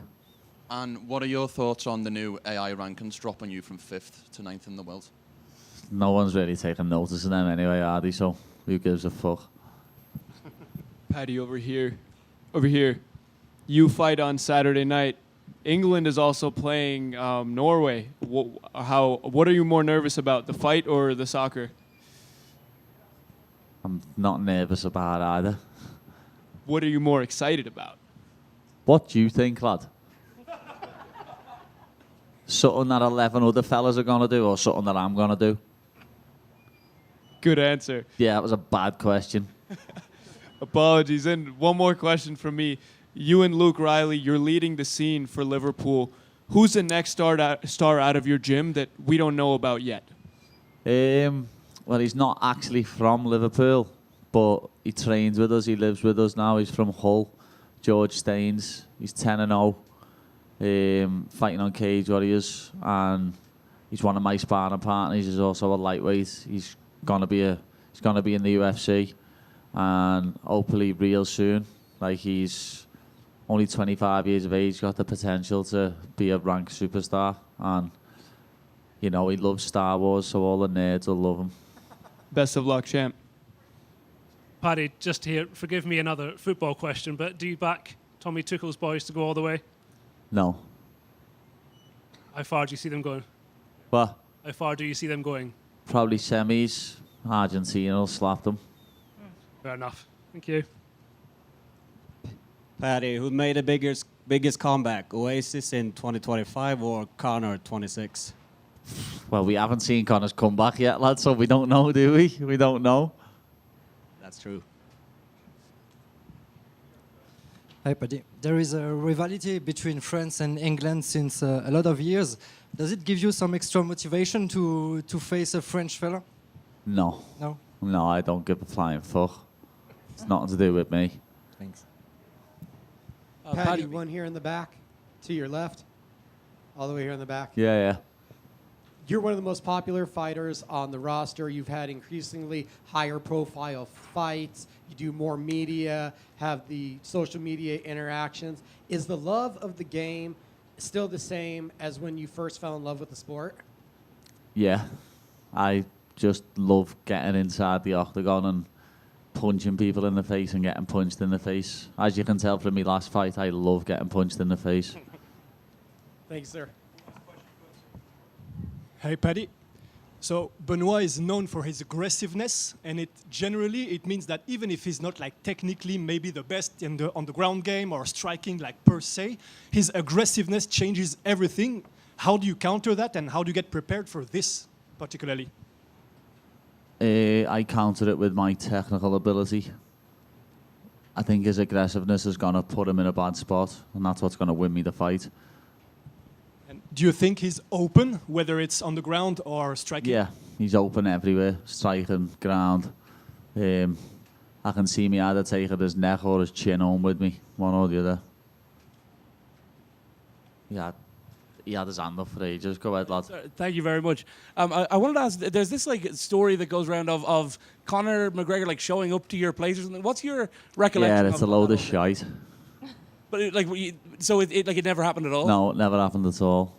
Right, because I know there's mad stories going back, so it's good that you've... No, yeah, when he was in Liverpool, people said that he knocked on my house, and some people made it up that he wanted to fight me. Some people made it up like he wanted to get me out to party with him. This is 2017. I was still fighting on Cage Warriors, but I was still living in my mum's at the time, and my mum has cameras on the house, and No one knocked at our door, lad. Unless he knocked on the wrong door. Obviously, when it comes to Gaethje and that Topuria fight, like of course you've been super complimentary of Justin. You've made absolutely no excuses about what happened in January. But a lot of people are talking about that perhaps like the eye pokes, there was maybe a little factor of maybe his hands were a little open for some of the shots on Elia. Like, I'm not going to use it as an excuse, but the eye poke did change the fight in a big way. All the damage on my face was from an eye poke right hand, and wasn't just an eye poke, lad. I felt a thumb touch me brain, so it was a bit heavy. I couldn't see for about 2 rounds after it. Would Ilya be fair to have that same concern after that, based on what you saw? Would he what? Like in Ilya's fight? Don't know. Did Ilya get poked? I think they were saying that there were times where the shots were the I don't think he got poked, lad. He just got his face mashed up. So you'll never fight him? Who? Ilya. Who said that? No, I'm just asking, do you think it's like that whole thing? Yeah, I'll punch his little head in for him. That's awesome. Thank you very much. Kirsty.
Cory over here.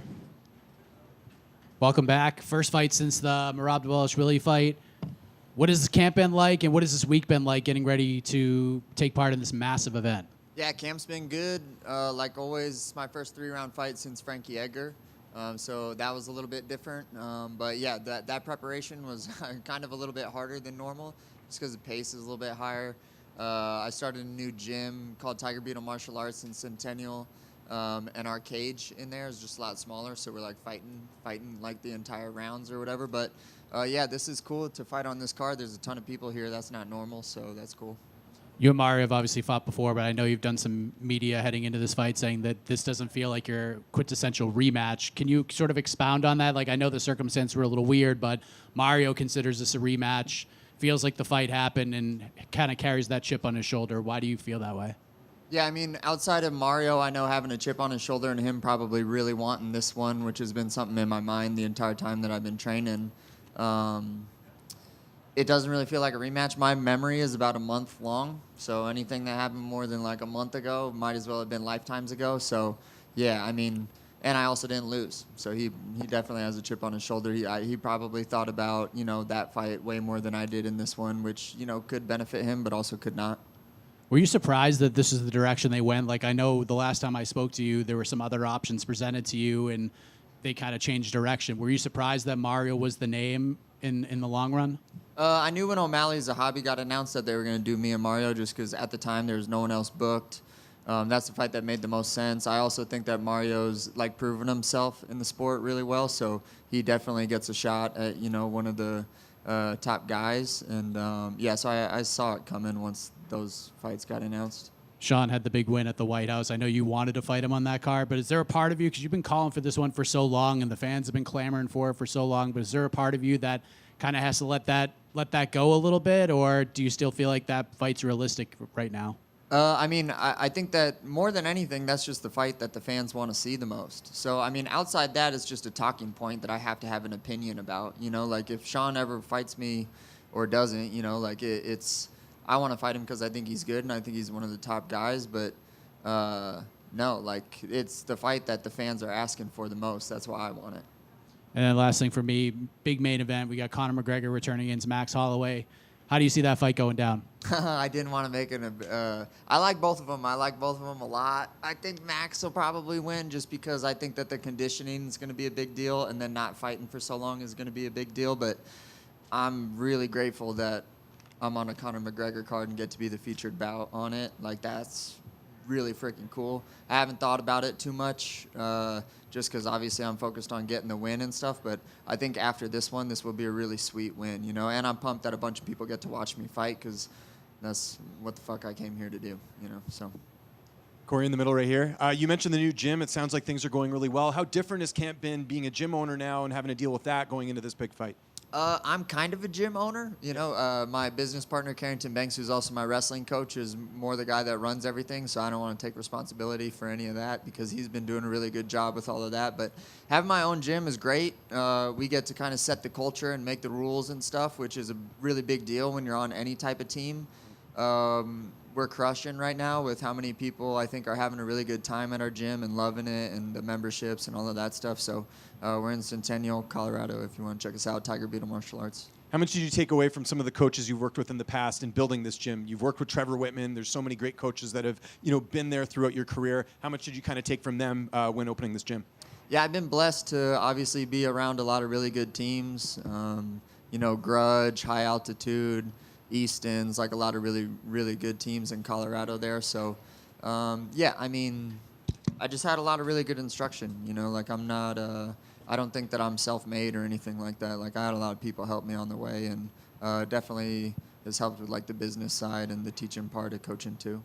I know you and Brandon Royville have been training together for the last year and a bit, and he's also on this card. How cool is that both of you get to go out there and as someone who's trained with him? Yeah, Brandon's awesome. I'm really glad that he got to, you know, be a part of everything that we're doing over there or decided to be a part of it. One, the guy's really good. Two, like, you don't get more conditioning rounds than against Brandon. Like, that dude it's crazy the pace that he can keep for, like, multiple rounds. Super hard to deal with. Like, Brandon's kind of, he's got a lot of skills, but when you watch him versus when you feel him and, you know, like you're fighting against him in a round, it's like way different. Not that he's not impressive, you know, aesthetically, like watching, but when you're going with him, it's like, whoa, how can this guy keep that pace, you know? Are you surprised to see him as the underdog this weekend? I don't know if you look at odds or not. I didn't look at odds. I was a little bit curious, but yeah, I don't know. I don't think about the odds a ton. I feel like that part of my brain, I just blacked out, you know, just don't think about that. Yeah, and just last one for me. They just announced a fight just about a week ago. Looks like Umar is going to be fighting Song Yadong now. Just your thoughts on that fight and how you think that one plays out. Yeah, that's great. Honestly, man, you got to give Umar like a lot of credit because Umar stays super busy. You know, like he doesn't have to fight Song. You know, if Merab wins, I think that Umar probably has one of the better arguments to fight against Merab, and he's not going to sit on the bench and wait like some people. And you know, like good for Umar for just being like a fighter's fighter. Like that's cool. Song's a really good fighter too. I'm curious to see how that one goes. I think that the wrestling might be a little bit, I don't know, it might be a little bit too much for Song. And it's a 5-round fight too, and Song kind of wears as the fight goes on. So I probably have Umar winning. Cory, front right here. To kind of go back to preparing for a 3-round fight now, I know physically it's going to be different because it's kind of a sprint, but like mentally when you're in the fight, often the 3rd round is the turning point. Halfway through the 2nd round, fight's almost over. So I guess what is it like mentally kind of knowing that this is like 2nd round, only one fight left, only 1 round left now? Yeah, I mean, I think that that's probably how Mario's going to view it, is it's like a sprint, but I'm still going to do my same shit that I do in all of my fights. I feel like I don't really think of pace. I think of like who's winning, you know, every like 10-second interval or whatever, you know, but no, my plan is to just be the best me, whether it's 5-round fights, 3-round fights. But that being said, my best rounds, I think, are usually my earlier rounds. And that's going to be hard for Mario to deal with. And then just last one. I don't know if you saw, and Mario took a bit of exception to it. Nothing you did, but the UFC posted the your submission over him and tagged him in it. And he was like, why would you tag me in this? So I guess what would it be like for you if the UFC tagged you in like one of your losses like that? If the UFC did that, I don't know. Who cares, man? Who cares? Who cares about social media? Fuck social media. No, I'm just kidding. Hi, Cory. Here. Hey. Mario Bautista comes with a hype, but do you think there's a significant difference in the level of opponents that you both have faced? Yeah, definitely. I mean, I think Mario actually has a decent amount of fights in the UFC. Mine have been like title fights, a lot of challenger fights, and you know, definitely. I mean, by far, I've had the way tougher opponents than Mario. And also, we have seen a comedic side of yours in social media, which honestly I find pretty funny. Thanks. Does that help you distress and manage the pressure of fighting? No, not really. I do that because, like, if I'm going to have a social media presence, I'm going to do it, like, in a non-douchebag way, and that's my way of doing it, so. But I am still a douchebag. I just don't let people know. Cory, one here back to the left, all the way far back here. Okay, hey. You have one of the most creative styles in all of MMA. How do you stay unpredictable while using that creativity and not coming at a cost to your efficiency? Yeah. I just want to make my fights fun for the fans to watch. Like, I don't really want to, like, that's why I worked my ass off to be a really good wrestler, is so that, one, I can bag, like, close rounds or whatever, but two, so that people don't have to watch me get laid on for 5 rounds and then complain about the other guy not doing his job. Like, if you get held down for rounds, like, that's your own fault. And so part of that is, you know, motivated by, I just don't want to be that type of fighter that's in really boring fights like that. And yeah, I think that I've always kind of been a guy that likes to do his own thing and do his things his own way, and so that kind of makes up the style that I have, is just me kind of wanting to do shit my way. Thank you. Mm-hmm. Hey, Cory, right here. This one I ask a little bit more for your reaction. You dropped a line of instructional videos on striking. Do you ever worry an opponent will watch those videos and learn a little bit more about how to fight you? Yeah, I've definitely thought about that a lot, but I also have a lot of training partners that are really good, that know exactly what I'm going to do every single Tuesday, Friday when we spar, and there's still not a lot that they can do about it. So I think that this sport is like X's and O's to me. If you do the right stuff at the right time, you'll win. There's also like a component of like mental and fighting with spirit and all of that stuff or whatever, but if I do the right stuff at the right time, whether you know the rules of math, doesn't really matter. It's still going to be the same answer. Love it. Thank you.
Hello, everybody. Benoit back here. You get the big fight with Paddy Pimblett here on a Conor McGregor card. What is this like for you? This is a big opportunity. Yeah, it's an honor and a privilege to be here on such a huge card, and of course it's a huge fight. I'm fully concentrated of what I have to do, and deliver you a fight of the night performance. Were you surprised that Paddy Pimblett was the name given to you? Not too much, you know. There was, I do believe, I put myself in being in small group conversations, and he was part of it. So it's a huge fight, and I'm not underestimating him. You obviously were given a big opportunity a few years back against Dustin Poirier, and you know you've gone through some low times, but you've come through, and you're on a run right now.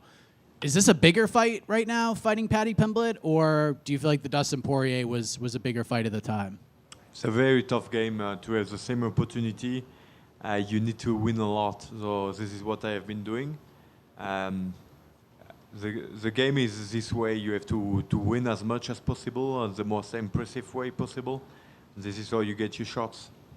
The division is obviously very different right now. Justin Gaethje just beat Ilia Topuria. He's the undisputed lightweight champion. What was your reaction to Justin's performance against Ilia? What does that mean for you in this division if you get a win on Saturday? I did a great job. I mean, a masterclass in terms of application of his game plan. With Trevor Wittman, they did a great job, and he had enough toughness to go through the 2 first rounds, and then the game plan starting paying off, and he won that fight. Great performance. And then last question for me. Conor McGregor is back. He's fighting Max Holloway in the main event. How do you see that fight going down? What's your prediction for the main event? It's a huge fight. The huge interrogation is Conor. He hasn't been fighting since a long time. I just do believe that the more time the fight will last, the better it will be for Max Holloway. Then over here in the center. We saw Paddy Pimblett go 5 rounds with Justin Gaethje. You're used to going out there and getting quick finishes. Any part of you watch that fight and you know make sure you don't overexert yourself trying to get the finish and tire out? No, I mean he did a fight where he won 1 round and lost 4, and it was a tough fight. He showed a lot of good stuff, good moments, but also some holes in his game, and it was a huge fight, great fight to watch, and I cannot wait to be inside the cage with him and to do my job. Do you expect there to be any trash talk in this fight? Because we know Paddy can sell a fight a little bit. Whatever, you know. I'm ready, and I cannot wait to be on Saturday. I think with me, you know, you are here for. You will have your money back when you watch the fight anyway. So you don't need special service. You don't need anything more than that. What did you think of Mauricio Rufy, who's apparently going to be the backup for the Conor McGregor fight? Do you think that was the right choice? Very cool for him to have this opportunity. And yeah, he's a very good fighter, and I do believe it may be a huge fight if anything happens. And just last one for me, a win here, especially a finish, does that get you the next title shot, or at least close to it, do you believe?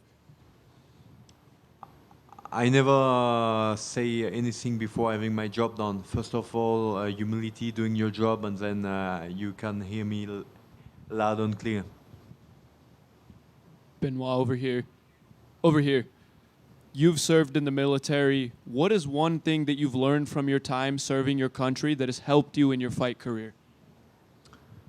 Having the ability to go fast in my career, to learn fast, to have a good skills, to be prepared, to be a better fighter over time. Stress management. I mean, I started MMA in 2018. And 2019 I started professional, and 2021 I was in the UFC, so it went pretty fast because I was able to put on a good schedules and to manage my stress, to fight as much as possible, and to have my body ready for it, and just to do the job. Thank you.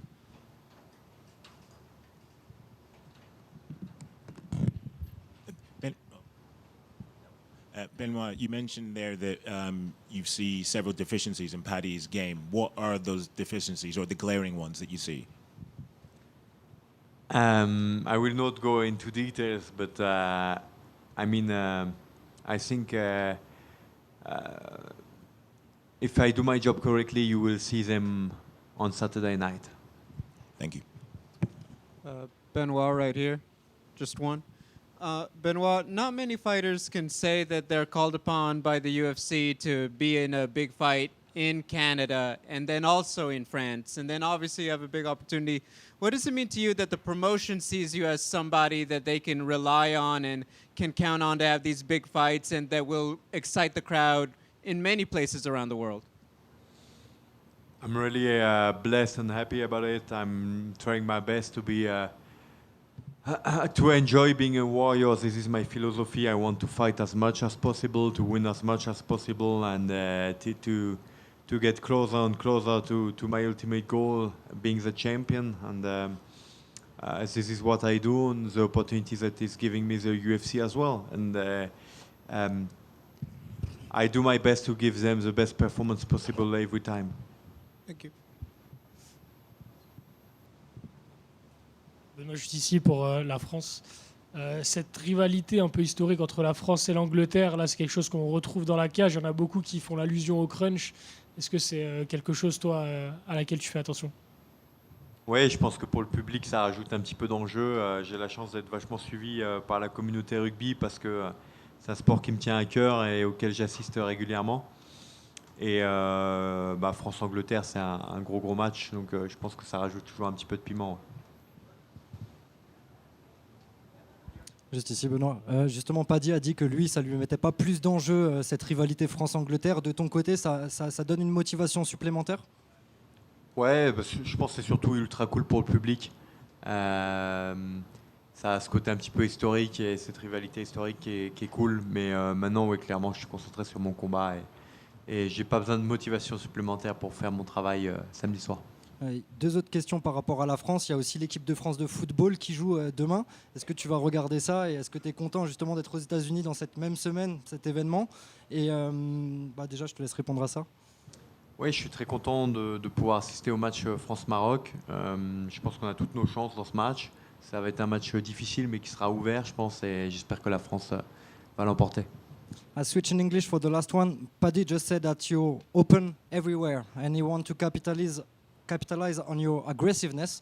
Do you have an answer to that? Because for the last year, you're known for the good game plan. You got into the fight. So will we see the Benoit that Paddy expect to see in the cage? All I can say is may the better fighter win, and whoever will impose his will get that fight in his hands. Last one for me. Do you have eyes on the prize for the next step? For example, if you win, a lot of people talk about belts, but if, for example, Conor or Max win as well, do you have eyes on this fight as well? So, for example, my question is simple. If you got the opportunity to fight Conor, but without a belt, or Justin for the belt, what will be your choice? I mean, I would do whatever the UFC is giving me, the opportunities they are giving me. He's a huge legend of the sports, and if he beats Max, he just shows that he's still at a very high level, sportively spoken as well. So it will be an interesting fight as well. So is Max. All those guys, I have a lot of respect for them. So building your legacy is not about how many times you win. It's about who you wins against. I do really believe that, and that's something people forget sometimes. It's not about how many times you win, it's about who you do that. And as a fan of the sports, what's it feel to be on the Conor card for you? Last for me. It feels great, and like I said, an honor and a blessing to be here. And I'm happy to be able to showcase my skills Saturday night here in Las Vegas. Et Benoît, en français, tu en as parlé un peu plus tôt là dans le Mediadem, mais comme ça en français, quand tu as vu le combat de Topuria contre Gaethje, qu'est-ce que tu en as pensé et qu'est-ce que tu as fait? On sait que tu adores ce genre de guerre, toi-même tu as un peu le sourire aux lèvres en parlant du fait que potentiellement tu peux y participer. Qu'est-ce que tu as pensé de ce combat techniquement et en tant que juste combat, en tant que fan du sport? Je pense que Gage il a eu la capacité, malgré les difficultés qui lui ont été proposées par Ilia, de rester concentré sur son game plan et de l'appliquer de A à Z, et c'est ça qui lui a fait remporter le combat. Donc malgré deuxième round très compliqué, il a réussi à rester focus sur ce qu'il avait à faire, et ce qui, avec le temps, a payé très fort pour lui. Est-ce que tu es impressionné, même si on le savait, par la dureté de Gage? Non, j'ai toujours vu que c'était un gars qui était dur. Il l'a montré plusieurs fois avant, donc c'est pas ça, mais plus la capacité à rester intelligent et focus malgré la dureté du combat. Ça, ça montre qu'il est lucide dans des états de fatigue importants. C'est ça qui est dur. And last one for me in French also. Et là, le fait de voir ce combat-là, Gage Topuria, ça l'a rendu humain Topuria. Est-ce que ça te rend encore plus confiant du fait que là, le titre est vraiment proche et tout le monde peut l'avoir, quoi? Tu sais, c'est un sport d'humain. On est tous humains, donc tout le monde peut être battu et battre son adversaire. C'est ce qui rend ce sport excitant. Je suis excité, quoi qu'il arrive, par mon opposition, et je suis prêt au combat. Thank you all.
Damn, that's a lot of people. What's up? Brandon back here. How you How's it doing, going? bro? I'm doing good, man. Obviously, there are a lot of people here. That's the Conor McGregor factor. What is it like being in this room, International Fight Week, preparing for a big fight, and the return of Conor McGregor headlining this card? I mean, I've been kind of like in my own secluded area at the Airbnb, so yeah, I didn't really expect walking in all this. So I'm taking it as it is going right now, I guess. But so far, so cool. Yeah. Obviously, you're fighting it up and comer and Lonnie Kavanagh coming off a big win over Brandon Moreno. What was your reaction when that was the name that was presented to you and for this particular card?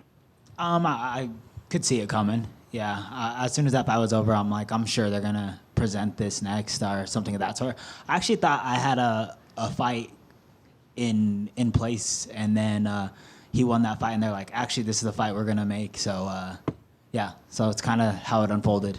What was the fight that was in place, if you don't mind me asking? I'm not really sure if it is in place, so I don't want to like say, but yeah, I thought I had a fight at the time, and then then they offered me Kavanagh. I think I knew we were fighting probably like the next day after he won that fight. So yeah, they made that fight quick. Yeah. You're obviously one of the more cerebral fighters in the sport. You're obviously one of the most exciting fighters, but you take a very interesting psychological approach to the fight game. So where you're at in your career right now, and considering this opportunity in front of you, What is sort of the mentality heading into this fight? Like, do you put any extra pressure on yourself, or do you feel free? Like, how would you describe how you feel heading into this fight? Oh man, and like I've always been this way, but I take everything personal. Like this is personal. This is someone trying to take my spot. I've been in the top 5 of this division for maybe like 3 or 4 years. I don't really know, but most of my UFC career I've been in the top 5. And I take it personal. They're trying to push me out, and it's my job to make a statement and stay in there. Does it feel similar to the? I know a lot of the fights feel personal, but how similar does this feel to maybe the Tetsuro Taira fight? Because it feels kind of similar, and you went out there and had the performance you had that night. Yeah, I mean, it's a different, like obviously a whole different opponent, different take, and all the above. But yeah, just I always feel that way. I always like to have a chip in my shoulder and my balls dragging when I walk into that arena. Last thing I want to ask you about, big main event, Conor McGregor versus Max Holloway 2. What's the official Brennan Royval prediction for the main event? Bro, you want me to get my ass kicked by these guys? I have to see these fools. Do you realize that, right? What if I'm in the locker with one of them and they heard me pick up against them? I just predict a great fight, man. That's really all. Brandon, over here. Hi. Hi, another international fight week for you. Last year was an exciting fight against Joshua Van. What do you expect from Loner for this fight? What could be different than the last one that was so exciting? A lot of exchanging on the striking. I mean, hate it or love it. For me, I don't personally love it. This is why they made that fight. They made this fight to be exciting, and that's what's going to happen. Is there's a reason they booked this fight so far out, and right after Lonnie Kavanagh won. It's because this is the exciting fight to make, and this is what they want. This is why I get paid, and this is why I'm here. So the opportunity is fill my pocket full of cash and make a statement, and put on another high level, high performance, and fun fight. Loner is now a rising star. If you win this fight, how do you see your path back to be a contender for the fight? Yeah, I mean, just one step in the right direction, right? It's always that. It's just, you can't look too far forward, can't look too far backwards. It's just one step in the right direction, and hopefully get another big one right after that. Thank you. Thank you. Are you here, Brandon? What up, dude? Hey, how you doing? I got to ask, because I saw your post on Instagram, Justin Gaethje winning the title. I know that really had an impact on you. You've got to train with him a little bit. How cool is that, here's an underdog, people were counting him out, and he went out there and won the title over a legend in Ilia Topuria? Oh, man, it was the greatest thing ever. I thought that was just like the perfect end to the White House card. It's like, that was so cool. It was so perfect. And, you see the guy train. I get to be in the rooms with him. Watching him train, watching what he does, and watching his mind state over everything too is just so cool. He's a very unique individual, and that guy went out there and delivered. And I think I said it before the Paddy fight and after the Paddy fight is Justin Gaethje might be the coolest fighter that's ever lived and walked the face of this earth, and he just showed it again, time and time again. And it's just, I'm lucky to brush shoulders with him. I'm lucky to see his work. I'm lucky to be in some of the same rooms as he is, and and then wave the same flag as he does, man. He made us all a little. I was saying this. I was like, I think the flag in front of my house stood a little bit taller that day, and and for the next weekend afterwards, and I've always happy to be from the USA, but man, he made that really special. And you got to train with Cory Sandhagen, who's also on this card. What does it mean to be on the same card as him? You guys are both looking to go out there and get wins.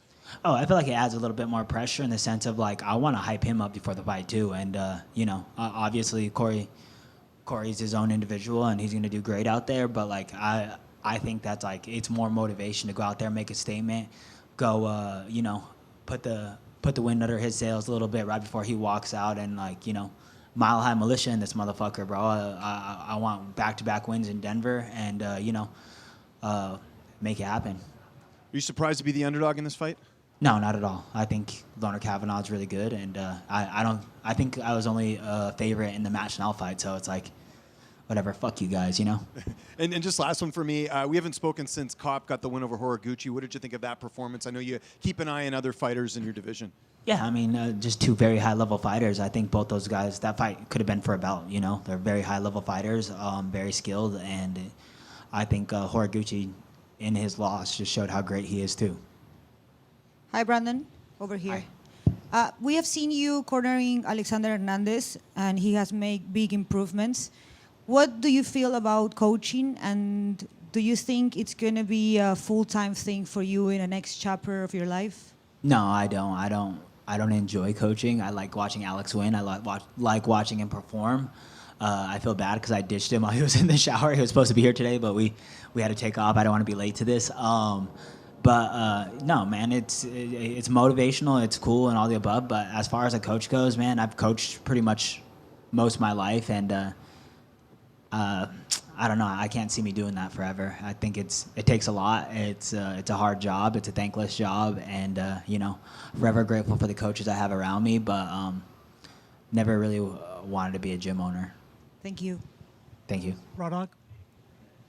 Hi. Last time you were on a 2-fight losing streak, you went on to fight for the title. Do you kind of see that a path this way if you get a win over Lonnie?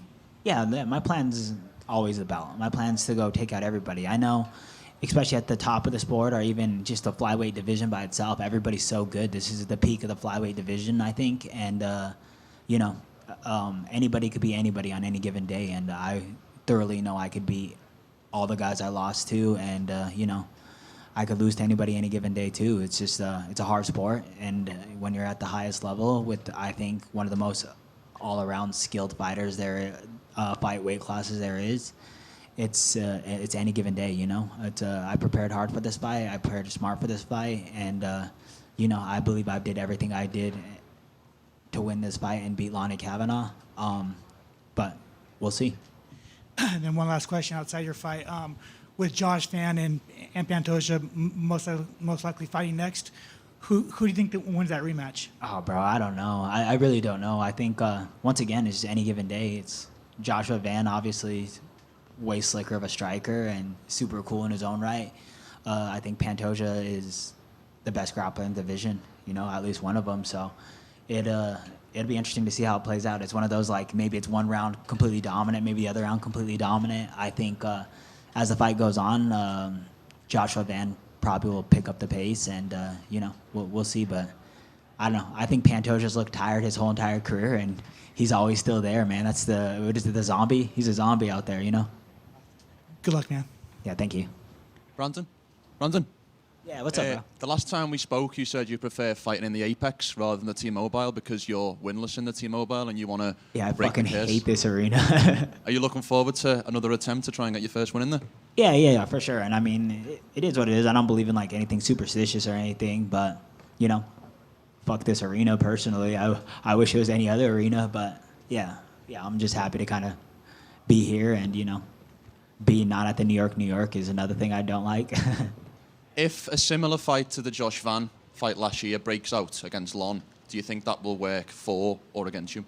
Oh, I think that it'll be a complete advantageous to me. In a dogfight, I'm not losing that against Lonnie Kavanagh. There's Joshua Van brings like a very unique, not unique, but I just don't think he loses his cool ever. I think he stays calm. I think he's very calm under pressure and under fire and all the above, and that's what's making him a champion right now. We'll see if Lonnie Kavanagh does the same. Best of luck. Thank you, brother. Brandon, that kind of goes along my question. Is there part of you that makes it a goal to introduce a dogfight into this fight, given how young Lonnie is in his UFC career?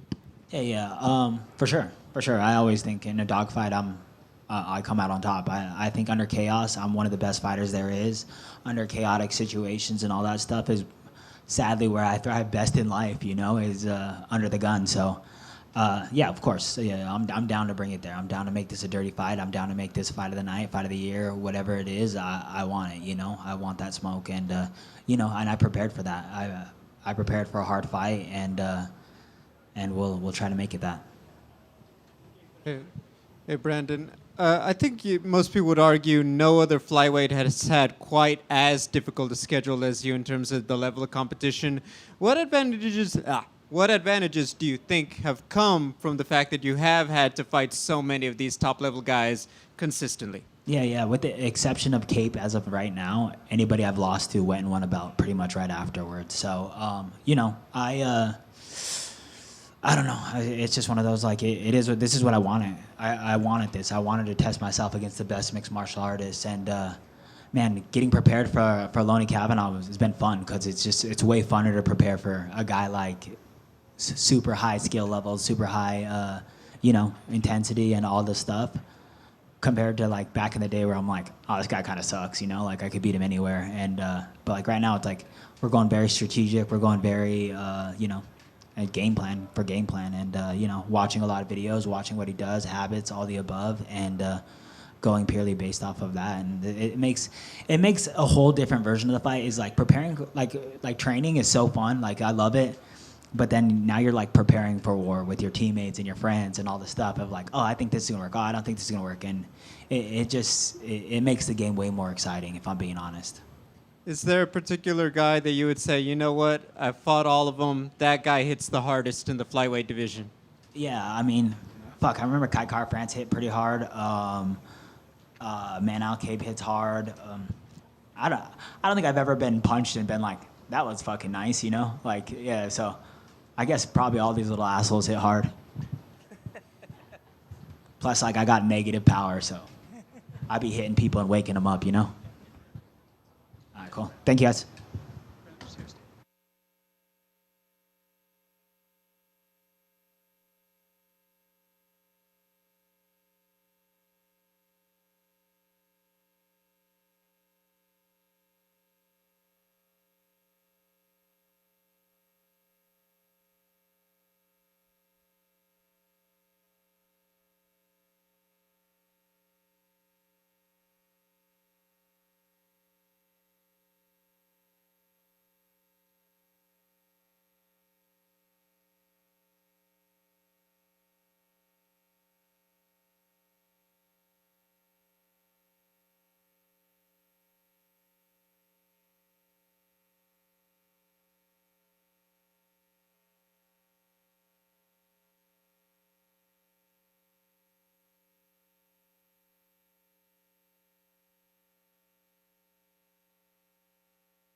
Gable back here, back at the corner. How's it going? The day is finally here. It's your first UFC fight week. We're here, massive one, International Fight Week. What is this like for you? This is a fantastic experience. I'm so excited to be here. I'm so excited what's going to come Saturday. And I'm so excited for the future with the UFC. Like I said, I'm just so honored. What was your reaction to Elijah Ellison being the opponent? I'm sure it didn't matter, but now that you know the name and your team has gotten a chance to study him and pick up some of his tactics heading into this fight, do you feel like this is the perfect opponent for your debut? This is a great opponent. I treat everybody the same, whether they're the best in the world or they're Elisha Ellison. It doesn't matter to me. I go out there and have the same mindset, and I want to dominate. You are one of the biggest favorites in UFC history heading into this fight. I think the last time I looked, you were minus 2,800, which is just such an astronomical number. Do you even look at that stuff? And even if you don't, like, what does that mean to you when you hear that? Like, when you hear that number, how do you react to it? It doesn't matter to me. I come to show up and do the best thing that I possibly ever do, and that's win. And that's all that matters to me. When it comes down to it, what is the dream scenario on Saturday? Obviously, you getting your hand raised in front of 20,000 people is one thing, but I'm sure there's part of the performance, and you're thinking about the aftermath and having John there. Like, what's the ideal night for you on Saturday? The ideal night is to be Showtime, to be Gable Steveson. If I be Gable Steveson and I'll be Showtime, then it's going to be a great performance on Saturday night, and I walk out that cage with my hand raised in a dominating fashion and vicious fashion too. A lot of people are already trying to fantasy matchmake for you. A lot of people are saying at some point Gable should fight Josh Hokett. There are other people saying that at some point, like, if you were to go in there and fight Cyril Gane right now, like, people are giving you a chance to win that fight. Like, does that put extra pressure on you? And Are you eyeballing these matchups right now? Are you looking at the Hokits? Are you looking at the Cyril Gons right now? Of course, I'm eyeballing them, but my first task is to go out there Saturday night and put on a great performance and let everybody in this room know that I'm here. Last thing I want to ask you about, we're putting the analyst hat on for your first UFC fight. Obviously, the closing bout is Conor McGregor's comeback against Max Holloway. What is the official Gable Steveson prediction for the main event? I grew up watching Conor McGregor. You know, what an honor it is to be on the same card as him. He's an OG. He's a legend. So is Max Holloway. As much as I'd love to say Conor, I got to go with Max on this one. Gable, do you feel like being your debut is on a Conor McGregor card, you are being baptized by fire, and actually this is the perfect way to come in? If you're the prospect everyone says, you can come in, have the big card right off the bat and just get used to it at the highest level? This will be the show that I want it to be. It'll be the Gable Steveson show. When I walk out there, I hope everyone wants to tune in and wants to see a vicious victory and a dominating performance for me. And it doesn't matter that I'm getting thrown into the fire on the Conor McGregor card. I've been in big performances my whole life, and this is just another day for me. You've used the word vicious quite a lot in your time on that stage. Is that what you're planning here? You want to come out, make a statement right off the bat and hurt this guy in a vicious fashion? Is that the goal? It has to be. We're fighting. Why would it be nice? It has to be vicious. It has to be that malicious intent that it needs to be. And if it's that dangerous that nobody wants to watch, then it just has to be like that. Be that way. What is the goal here for you, right? So people, Mike said, people wanted to fancy match up this debut for you. Is this the right sort of opponent for you to come in on? Like, okay, I can show what I can do against a lower level guy. Or do you feel like they could have thrown a Derek Lewis your way or someone like that? Do you feel like this is the perfect debut opponent for you, or would you have rather a bigger name? This is a perfect debut opponent to me. And, all respects to Elisha for taking this matchup. I come out there, like I said, treat everybody the same, whether Derek Lewis, Josh Hokit, Tom Aspinall, or Cyril Gahn. But my matchup Saturday is what I'm looking forward to, and that's all. What's the relationship with Josh Hokit? I think there's a bit of confusion. Is he at your gym? Is he in Albuquerque? Is there any relationship between you and Josh? Oh, Josh Hokit does what Josh Hokit does, and what he's doing is great for him. No, what do you think of the character work? The character work is working for him. I mean, I applaud to him for making it work, and if people like it, people like it. If people don't, then who cares? Gable, we've seen you in the WWE on the Buffalo Bills roster. Even was there any part of you at one point that said, this move may have to take, a back seat, or was this always a plan to kind of dip your feet in everything and make this the priority later on? This was always a plan. I should have probably started with this plan at first, but things happen. You end up in certain spots, and like I mentioned before, you get some hiccups, and you got to work your way out of them. But I'm so glad to be here now. I'm so happy to be here now, and it's a great opportunity for me Saturday to go out there and win. Yeah, and this division often gets, criticized by people from the outside. So what do you think you bring to the table that, people will change their outlook on? Just a new face, new speed, new power, new technique, a new person at heavyweight that can be a great winner and a great achiever, and that's what I plan on being. Hey, Gable, what's one thing that surprised you in your couple of MMA fights that you've had so far? What surprised me is, just guys come out there and win. You got to take their will. The most surprising thing about that is, it just has to happen to them in any certain way. They want to win, they want to feed their families, but I got some people to feed too, and they need to be fed. I know your coaches are pretty high profile now, but going back to Apple Valley High School all the way through Coach Eggum at the U of M, Can you talk a little bit about how they've helped you through the journey and just kind of reflecting on everything through the Olympics leading up to this moment right here in Vegas? Yeah, I started out at Apple Valley, a 5-time state finalist, a 4-time state champion, now a 2-time national champion at Minnesota, 2-time Dan Hodge Trophy winner. For anyone that doesn't know who that is and does not recognize about wrestling, the Dan Hodge Trophy winner is like the Heisman Trophy of football. I won that twice, and no other heavyweight has ever done that in the history books, and maybe might not ever do it ever again. But just an honor to be a part of so many great people. I got a lot of great people with me here. It's just it's so cool to have the opportunity.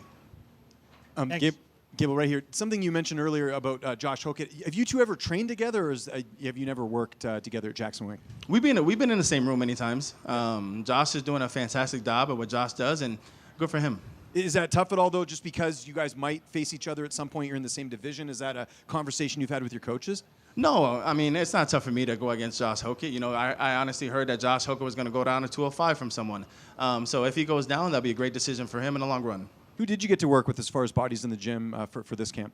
Many great people. Yeah, a good mix, though, I imagine, prospects and some veterans as well. Mainly veterans. A lot of guys have been in the game for a long time. My team is surrounded by great influences and great guys that have been in the sport for 20-plus years, and so I'm honored to be with them. How much input does John have with the camp? Because obviously you want to rely on him, I'm sure, just with his experience and what he's achieved in the sport. How much is he playing a hand in what you do with, your fight camps and everything? John has a major influence on our camp, but Greg Jackson, Brandon Gibson, and John Jones have the same voice in this. Yeah, that makes sense. And just last one for me. You look at the heavyweight division right now. You're probably one of the youngest fighters on the roster. Like, do you see the potential of moving up here pretty quickly, just because heavyweight does look pretty wide open? Yeah, it is a pretty wide open division, but I'm focused on Saturday. I'm focused on one day at a time. I know what's going to come Saturday. I know what's going to happen after, and I'll be ready for that moment. Thank you. Gable over here. You represent the heavyweight division. Now, we could have an undisputed title fight between Cyril Gane and Tom Aspinall. Stylistically, how do you see that fight going? Cyril Gane will win. Understood. And let me ask you something. You represent University of Minnesota. You got so many members of that university cheering you on. How important is it for you to put on a good show and shine more light on that school? It's so important to be a part of the University of Minnesota. They've changed my lives, and hopefully I've changed many people in that school lives also. Like I said, my main job is to focus on the team that I have now with Greg, Brandon, John Jones, and so many other guys that are here to the left of me. But I'm always looking at home and trying to put on for the city. Gable, you mentioned you're here now where you're supposed to be, but you did have those kind of detours. What did you learn from maybe those experiences that you might be able to take going forward? I think just believe in yourself. Believe in yourself wholeheartedly. Believe in anything that you could possibly do. There's so many things in this world that you can accomplish and that you can achieve, and just be the man that could possibly, man or woman, that can possibly achieve that goal. And I've always believed in myself to the highest of the high, and that's why I'm here now. I know you said you're focused on this fight, that's it. But do you have a timeline in your mind of when you want to get certain things accomplished in the UFC? Yes, I do. I would love to focus on Saturday, as we already talked about. But time's gonna move fast, where something's gonna come up next and something's gonna come up next after that. But just be grateful for the moments and live in the moments, because when that time does come, it's gonna come fast. And the last one for me, I know the question was asked earlier. You're one of the biggest favorites in UFC history. You are officially the biggest favorite in UFC history now. I guess do you kind of take that as respect, or is it almost you do have almost everything to lose and nothing to gain almost from everybody expecting you to win the fight? Oh, I have everything to gain from this fight. I know what's going to happen. I've seen it in my eyes so many times. I've seen it in my thoughts. I've talked about it with the coaches. I've prepared for this moment for many, many months now. And I know what's going to happen Saturday. And if I know what's going to happen, it's going to be a great victory for us. Yep. Gable right here. You spoke very glowingly of your time working with the WWE. Just wondering, what did you take specifically from everything that they taught you that you think carries over to this other part that is a sport, but there is an entertainment aspect too? Yeah, there's always an entertainment aspect to everything, but this is a competitive sport that I'm so happy to be a part of. I'm so happy to be in entertainment business also. But just it's an honor to be here. It's an honor to be in WWE also. It's always love with them.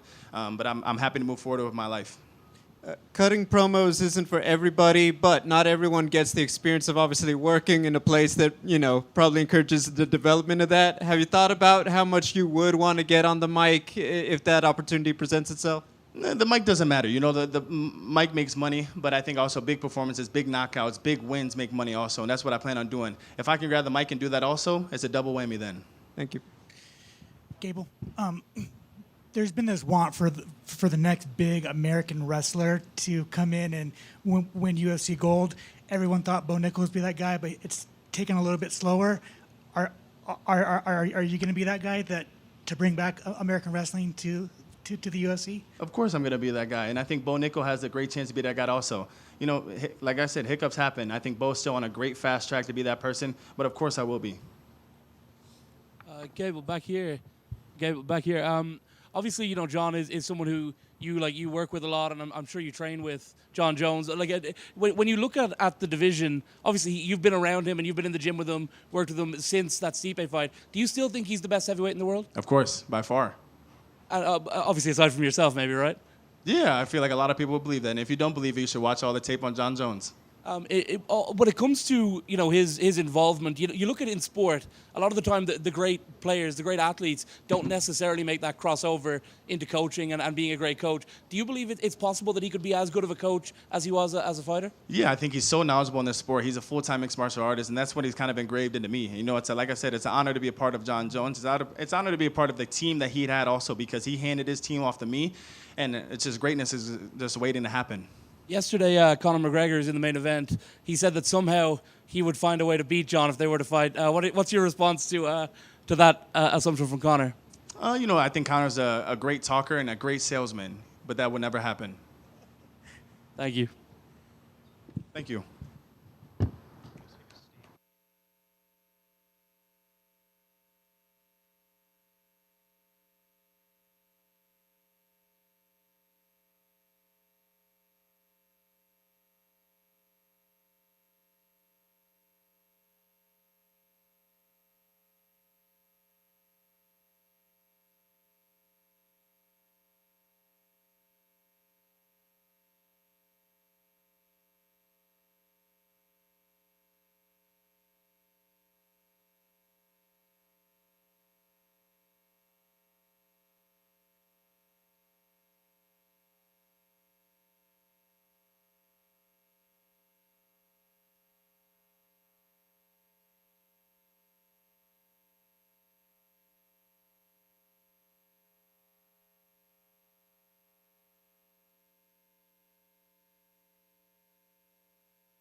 All right, good afternoon, everybody. Before we get you to Nikita, I'm Jeff Nowitzki, and with Oscar Medrano Gonzalez, on behalf of the UFC, we're pleased today to present to Nikita Krylov his 50-time perfect test history jacket. We were looking at the numbers this morning. Nikita is the 96th UFC athlete that has achieved this status, essentially 50 tests under the program, blemish-free, without issue. And whether this is the first one of these you've seen, or I know some of you in here, maybe not all 96, but close to it, the reason we do this is to thank these guys. Yes, they have to be compliant under the program, and there's repercussions if they're not. But that doesn't mean that a tremendous amount of hard work and dedication goes into that. Nikita's existence in the UFC predated the UFC program. He came to the UFC in 2013, took a little bit of time away, but when you add up the numbers and the years, he's been in the UFC about 10 years. Every single one of those days, he's had to make conscious decisions to stay compliant under the program. A, reporting where he's at so he can be located to be tested. B, maybe more importantly, everything he consumes, whether it's food, supplements, medications, he or his team have to check. And he's done it to perfection over those 10 years. So Nikita, on behalf of the UFC, on behalf of our dietary supplement partner, Thorne Nutrition, in a program known as Clean Fighters presented by Thorne, we are pleased to present you with your 50-time perfect test history jacket. Thank you for everything you've done to show you're a leader and a role model and to represent clean sport in the UFC. Appreciate it.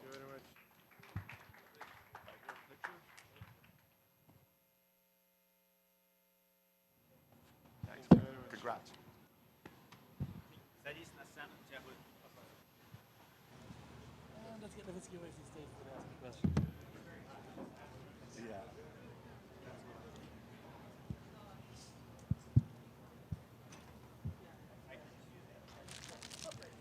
Nikita over here. Over here.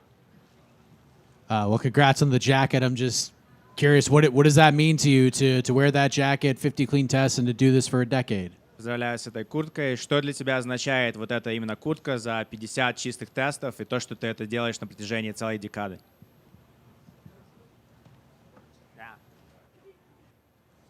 Вот сейчас.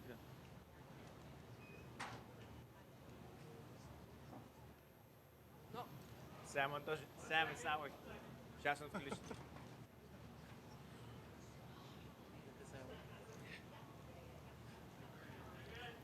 Здравствуйте. Большое спасибо. Очень приятно, что UFC и антидопинговая комиссия отмечают нашу работу и стремление спортсменов оставаться чистыми. Что это может значить для меня? Ну, в целом, мы же делаем свою работу и следуем правилам. Поэтому это просто приятный бонус в подтверждении того, что мы все делаем верно. Спасибо. Thank you very much. Yeah, it's very nice to see that the UFC and the anti-doping committee they commemorate and they reward the desire of the athlete to stay clean. And what does that mean is that for me, this is me doing a good job. It's very important to know that I'm doing the work the way it's required of me. So I'm very happy that I was able to do it for such a long time. It's been a pretty good start to 2026 for you. Not only did you get the jacket, but you had a great win in January against Modestas Bukauskas. A lot of people thought that was one of the best performances of your career. How do you reflect back on that fight with Modestas? Отличное начало года для тебя было, невероятный бой, невероятная победа против Дукасса. Для тебя, люди говорят, что для тебя это было одно из лучших выступлений. В принципе, если подумать о том, как начался год, о том, как он проходит, что скажешь? Ну, это, наверное, более удачный год, чем прошлый, однозначно. В целом, выступлением против Мадеушта мы практически полностью остались довольны. То есть была задача продвигаться, прочувствовать дистанцию боя и сделать свою работу. Думаю, у нас все получилось. Definitely a way more successful year compared to the last one, so happy about that. And when it comes to the fight, if I reflect about the fight, the idea was to work, to kind of breathe in the octagon, to see if we're able to complete a task that was ahead of us. And all of us were very happy with the way that we performed and the way that it turned out. So looking back at it, happy with it. There were a lot of names being mentioned of who could be your next opponent after that win. Where did Robert Whittaker fit on that list? Were you surprised that he was the opponent that got sent to you? разные имена были как бы в воздухе, которые могли быть называли для тебя после той победы. Но Роберт Whittaker, каким образом он появился вообще перед тобой, и то, что перед тобой появилось это имя, какие ощущения? В целом, да. Это, наверное, с момента моего прошедшего боя уже третья дата и второй соперник. Нам не удалось организовать бой с Джакоби в Канаде. Потом, насколько я помню, должен был быть бой с Робертом в Австралии. Он тоже не был готов к той дате. И в итоге мы выступаем сейчас на отличном турнире. И это невероятная честь для меня разделить октагон с Робертом, потому что он является одним из моих любимых бойцов. Я очень уважаю его как человека, как бойца. И буду рад поприветствовать его в полутяжелом весе. Yeah, this is probably the third date and the second opponent that we had since my last win in January. We weren't able to secure a fight against Jacare. That was supposed to happen in Canada. That didn't work out. Then there was a date with Robert already in Australia. That didn't come out because he wasn't ready for that fight. And now we have this fight here. And to be honest, I very much am happy about Robert standing in front of me because he's one of my favorite fighters. And for me, it'll be a huge honor to share the octagon with such a legend as Robert Whittaker. And last question for me, following your fight, Conor McGregor is coming back to fight Max Holloway. Wanted to get your prediction for that fight. И после твоего боя, конечно же, главным событием на этом карде это будет Макгрегор против Holloway. Есть ли у тебя предсказания, кто победит? У меня нет предсказаний. Я не могу болеть против Макса, потому что он входит в топ моих бойцов вместе с Робертом. Но также я очень воодушевлен возвращением Конора после 5-летнего простоя, после всего, что ему пришлось преодолеть.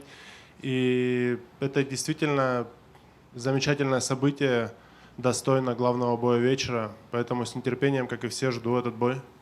You know, I can't exactly root against Max because he's also in my top fighters that I like, including Robert, including Max. Those are my favorite fighters.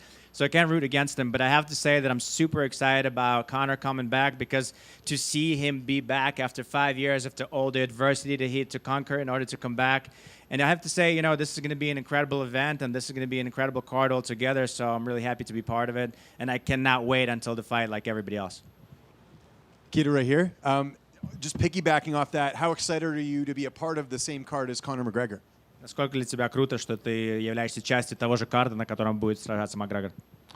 В целом сложно преувеличить значение выступления на международной неделе, плюс в ивенте, где будет выступать и возвращаться Конор Макгрегор, также будет огромное количество выдающихся бойцов в нашем карде, поэтому мне очень приятно это в целом. Как бы глобально, наверное, не имеет значения, где ты выступаешь, на Fight Night или на номерном турнире, но когда тебя 2 раза подряд ставят на номерной турнир, то понимаешь, что организация ценит такие кадры. Yeah, you can't underestimate the importance of, first of all, performing during the International Fight Week. Then you got the return of the notorious Conor McGregor. You know, this is an incredible event. This is a huge thing. Obviously, it doesn't matter for us fighters where we fight, but the fact that they're giving you an opportunity to be on 2 numbered cards, especially on the card like this with Conor coming back, I'm very much honored and I'm very happy to be part of this. Who did you train with for this camp in preparation for Rob? How did training camp look going into this? С кем тренировался, с кем готовился непосредственно под Роберта и как прошел лагерь? Ну, это мой второй лагерь, который проходит в Республике Северная Осетия в клубе Алани Атлетик под руководством Шамиля Абдулаева. К слову, Шамиль Абдулаев один из самых выдающихся российских спортсменов вне UFC, я так считаю, и очень талантливый тренер. Плюс также с нами тренируется победитель Гран-при ПФЛ Шамиль Мусаев и много ребят, ушу сандаисты, также наш главный тренер Шамиль Мусаев. У нас с ним подготовки наложились одну на одну, и поэтому дефицита в спарринг-партнерах не было. Все как могли старались, и я за это очень благодарен. This is the second camp that I'm doing in Northern Ossetia region with the head coach Shamil Musaev. He's one of the best fighters that I think, one of the best athletes, MMA fighters that are not in the UFC. So this is the second time we're training together. Also, we have lots of Kyokushin karate guys. We have lots of sparring partners. There's definitely no deficit of good sparring partners. Also, Shamil Musayev is somebody who's training there. So it's for us, this was a great camp, and we're really happy with the way it worked. And just last one for me, there's a really big fight coming up in your division in a few weeks between Magomed Ankalaev and Khalil Roundtree. I was just curious how you think that fight plays out in Abu Dhabi. В Абу-Даби бой Анкалаева против Раунтри. Как ты думаешь, пройдет бой? Ну, в последнее время Раунтри очень сильно поднабрал и повысил свой класс, как мне кажется. Но на мой взгляд, Анкалаев остается одним из самых жестких парней в нашем дивизионе. Я думаю, что он должен победить в этом бою. Но в целом буду с интересом наблюдать за этим противостоянием. You know, I think that lately Khalil Roundtree has really improved himself. He's got like way better, like levels higher. But I still consider Ankalaev being one of the toughest dudes in the entire division, and I'm expecting him to win the fight. But obviously, I'm going to be watching, and I'm interested to see how it goes. У меня тоже есть вопрос. Здравствуйте. Вы считаетесь одним из самых сильных бойцов своего дивизиона, и сегодня можно ли сказать, что вы сознательно идете на риск ради досрочной победы, или вы больше думаете о тактике сегодня? You're still one of the toughest fighters in the light heavyweight division, and can we say that you're willing to take risks and try to find an early stoppage or early finish, or are you more concerned about winning technically? Ну, я не могу сказать, что я иду на риск. У нас есть определенный план. Я сделаю все для того, чтобы его реализовать. Но бой с Робертом Whittакером — это, наверное, один из таких боев мечты, если так можно сказать. Потому что это выдающийся боец, как я и говорил, очень мне нравится и очень мне импонирует. Поэтому, безусловно, я буду пытаться реализовать свою тактику. Но в бою может произойти все, что угодно. You know, I can't say that I'm going to be risking to find a finish or something. We have a specific idea, specific game plan that we're hoping to implement in the fight. But a fight against Robert Whittaker, like I said, this is probably a dream fight for me. He's a legend. He's somebody that I really respect. So we're gonna try and find a way to win this quick, or a way to find a win. But whatever happens in the fight, we'll see. One here in the back. Okay. Nikita, Robert's been in a lot of wars before. He's showed his durability. He's now moving up in weight. What do you feel is the most danger that he presents his game to you necessarily? Роберт прошел через много войн в октагоне. Он показал, что он очень выносливый, что он очень сильный. Как ты думаешь, что он принесет в октагон, чего тебе стоит опасаться от него? Ну, безусловно, у него выдающаяся карьера. Также я считаю, что у меня тоже было немало войн в октагоне. И в среднем дивизионе он был достаточно быстр. Я думаю, что и в полутяжелом его скорость сохранится. По крайней мере, все так считают.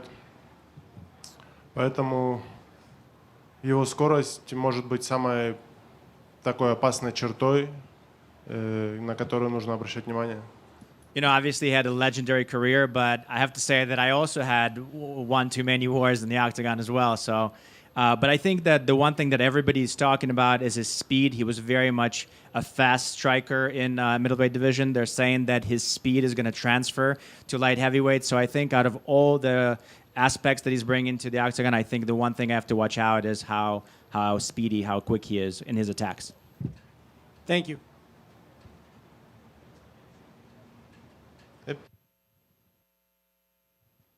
Thank you, guys.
gonna leave this with you up here just in case of any shenanigans. Okay. That's on? It's off. Just flip it on. Okay.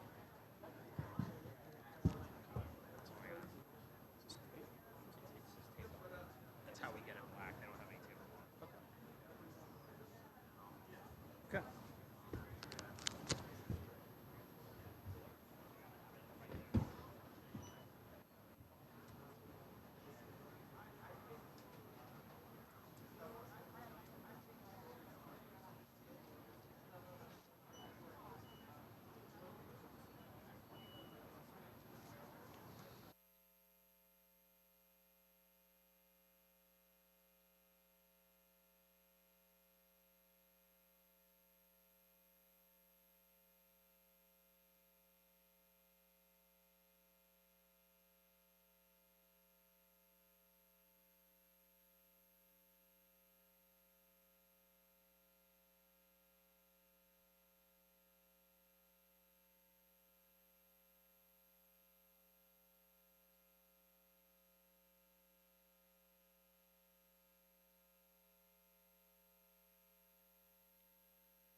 Conor, welcome back to a UFC Media Day and a fight week.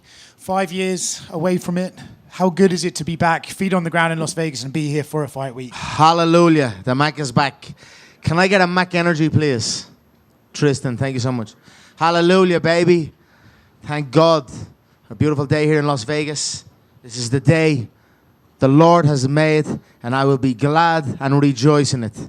It's great to be back. Weight's on point. Body's on point. Mind sharper than ever.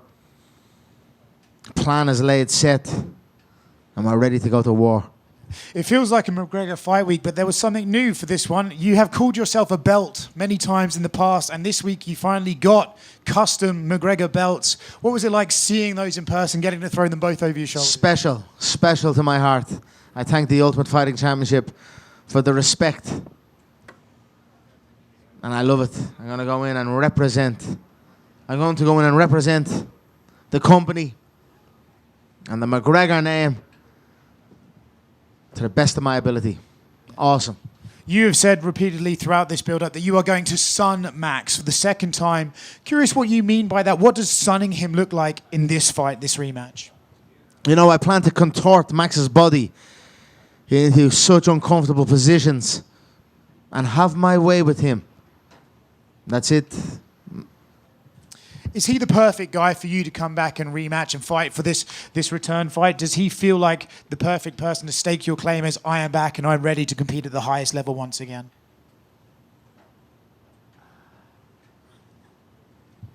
Max is a great dance partner, if you will, a great opponent. He's a deep body of work inside the octagon, fought many a man.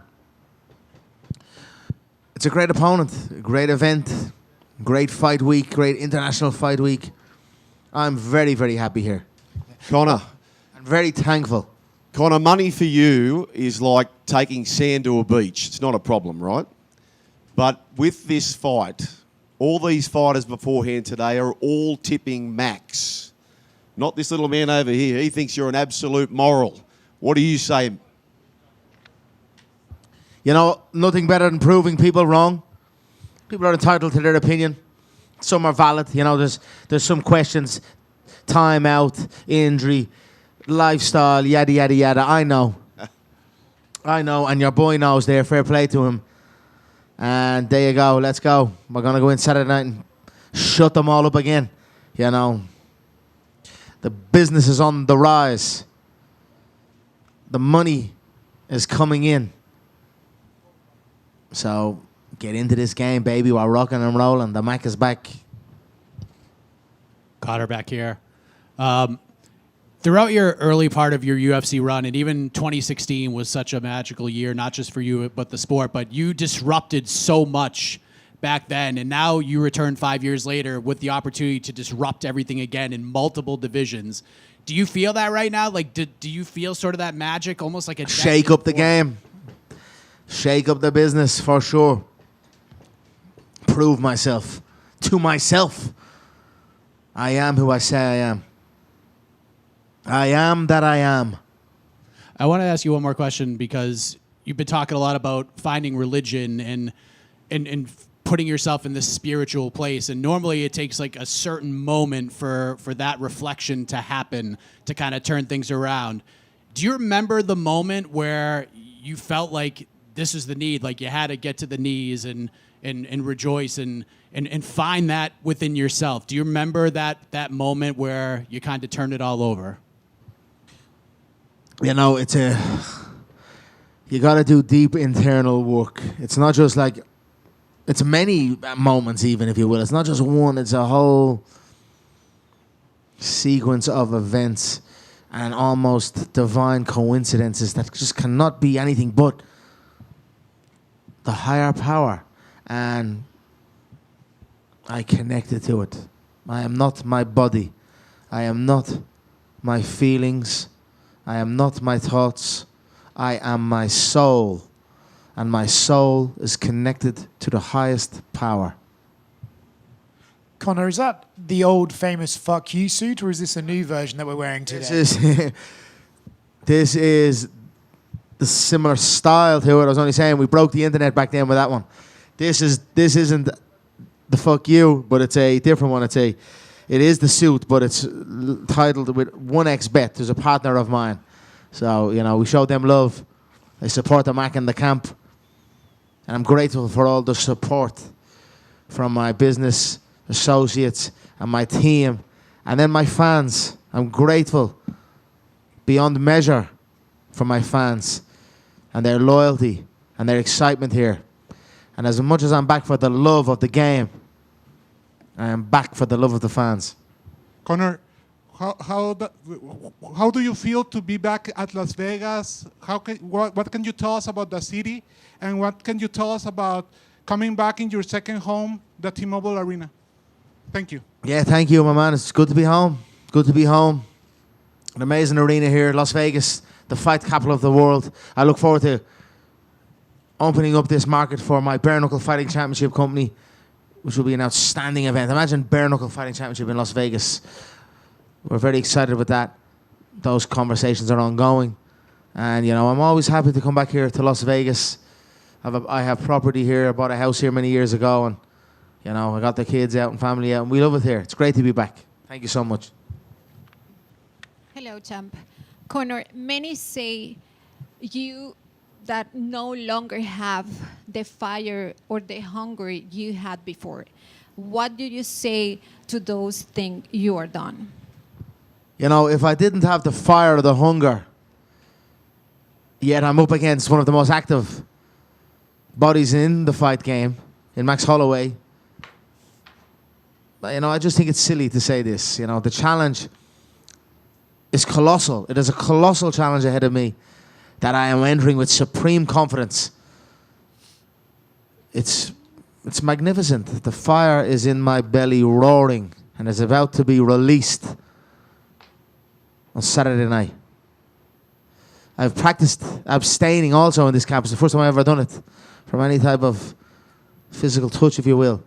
And that's been intense. I'm excited to see what it brings on Saturday night. I'm going to have a good night Saturday, all across the board. Thank you, champ. Conor, you mentioned you have been gone. Sorry, over here to your left. You mentioned you have been gone for a while, but the cultural relevance remains. Guys in the World Cup are still doing the strut. I mean, do you pay attention when guys are still doing things to pay tribute to you and honor you? And what does that mean to you that you've had this cultural relevance? For it's always great. It's always great when we have a little fresh one on Saturday night. We're gonna have fun with it. The game it's a fun business, ruthless business, but a fun business. Focus on enjoying the process, and let's go. Pop culture and sport culture, and it's always great to have the eyes of the world on our work, and that's it. I'm thankful. You mentioned you understand that people could have doubts about you.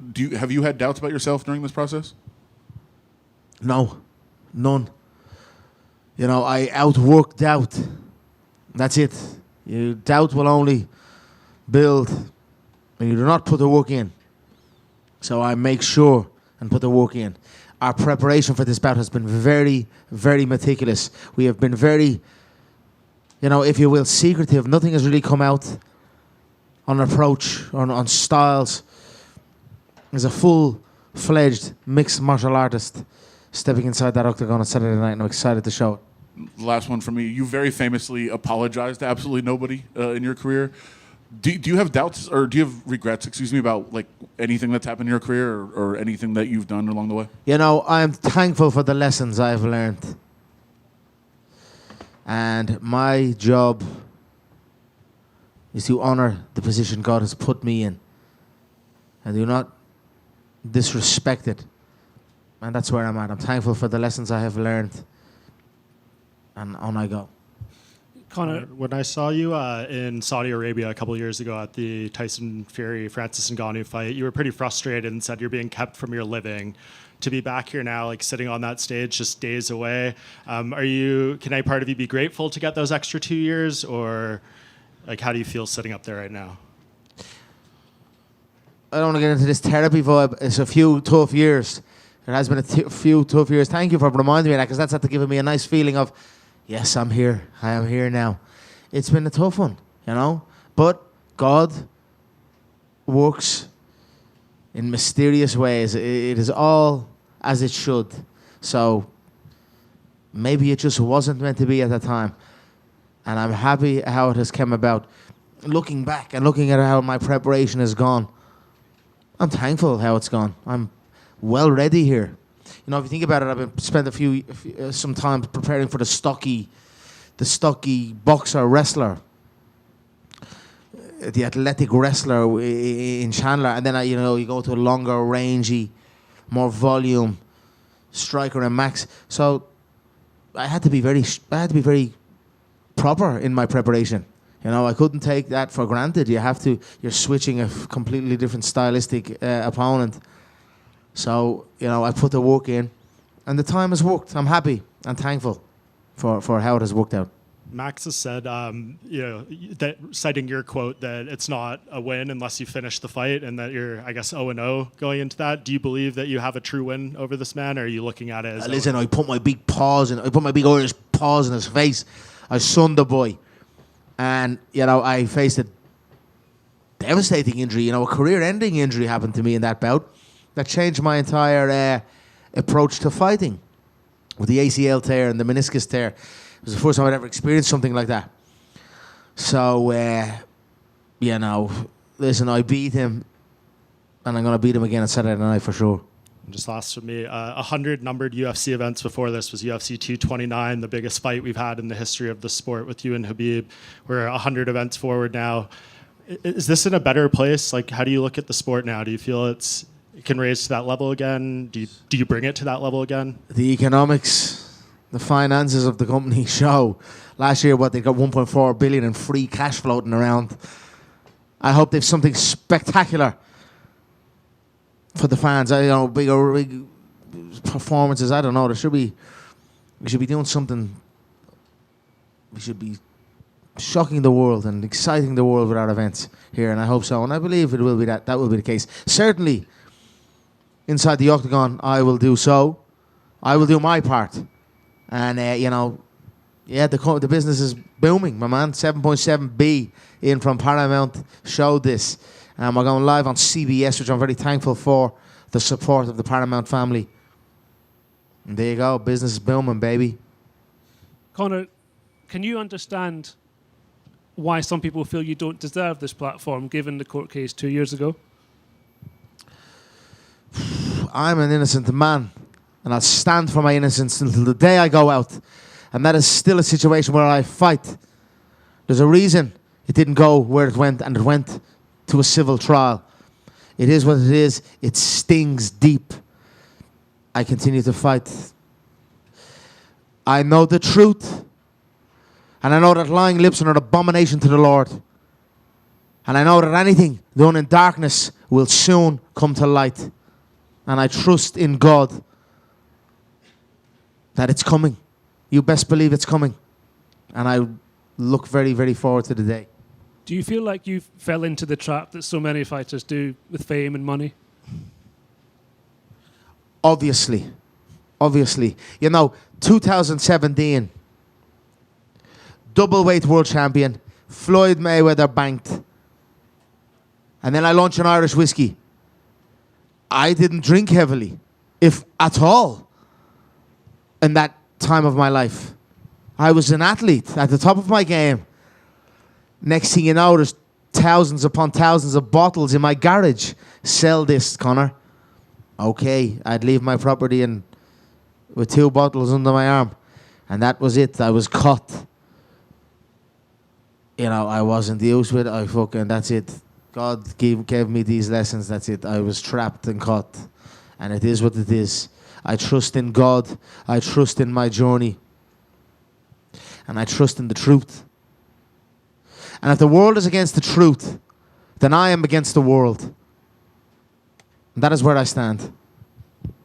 Conor, some people say that one of the changes to the business is that you almost became too big. You can exist outside of the UFC bubble, and that now maybe they don't want to pay another star quite as much because then it might be harder to negotiate fights. Do you feel that's true? Do you feel like you had an impact because you were so successful and showed an example to the rest of your colleagues as fighters? You know, I'll always campaign for the fighters getting their worth, and I'm very happy with it. We're getting it's a steady rise.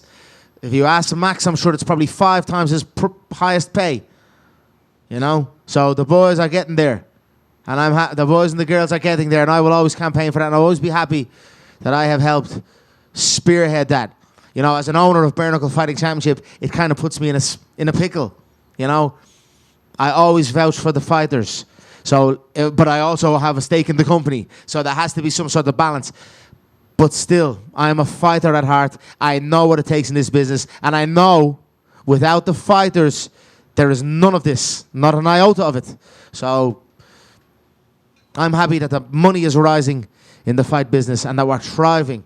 And I'm happy to be back and give it that extra little fuel to its rocket. And off it goes. If you could be anonymous for one day, go somewhere and nobody recognized you, what would you do? Where would you go?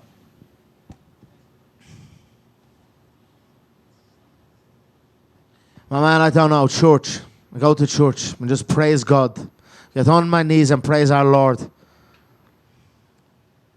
He's given me it all. And I'm forever on my knees in praise. Conor, Justin Gaethje said he'll be in attendance for your fight against Max.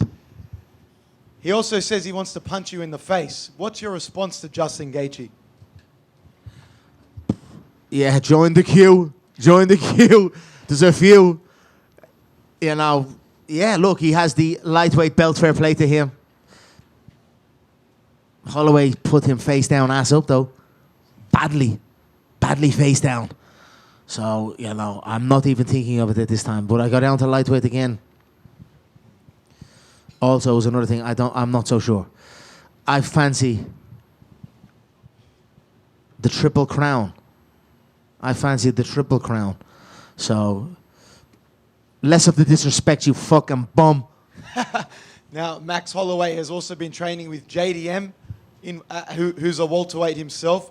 What are your thoughts on him choosing JDM as a training partner to emulate you? That's not going to cut it. Not bad choice. Why not? I seen the little Pitty Pat Mickey Mouse Club training. It looks like a teen amateur fucking... It's not on the level. It's not going to cut it for the ferocity that will be before him in the octagon, as well as the array of weaponry. So there you go. Both can get it. Conor, you said that you're ready to face the best fighters. So Shavkat Rakhmonov beat your fellow Irishman Ian Gary, considered as one of the most dangerous contenders in this division. So if things go your way, do you see the fight happening one day? And what do you think of him as a fighter? I know he had a heavy injury and he's building back from that, so I'll leave him to it. I don't really think anything of him at the minute. He's got a lot of work to do. What has he got to offer me? You know, the title, he would have to acquire the title for me to even consider. He's not a bad fighter. That's it. Conor, what sort of conversations do you think people will be having on Monday morning after your fight?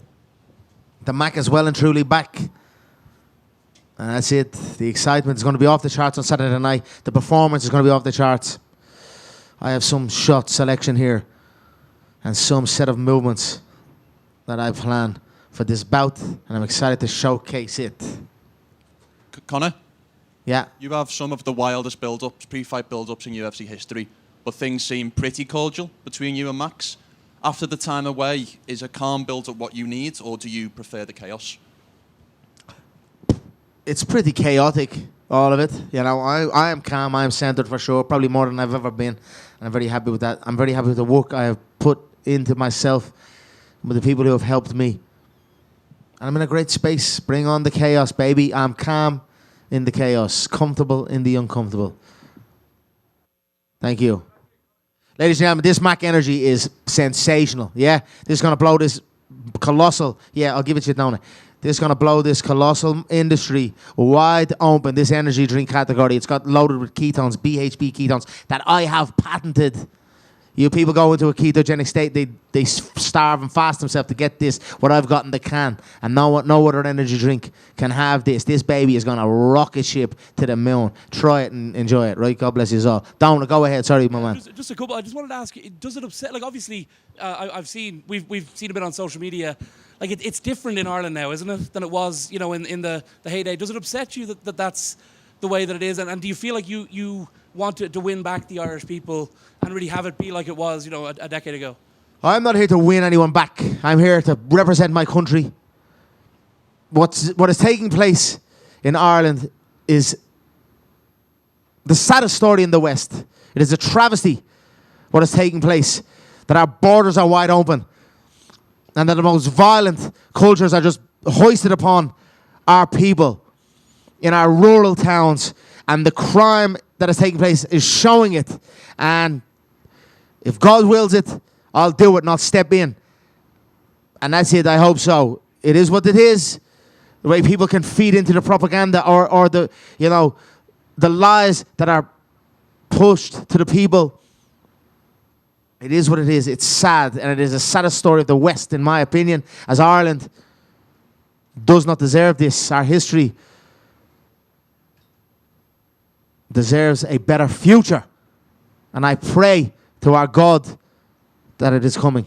And also, there was a story a couple of years ago. I wanted to clear it up because you're finally on the card together, you and Paddy Pimblett. What did actually happen that night in Liverpool where supposedly you were at his house or something? Or nonsense. Is that so? It didn't happen? No. Thank you very much. Thank you. God bless. Thank you so much, all. Thank you all.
Go ahead, Jordan, and they'll have the video going on a loop here.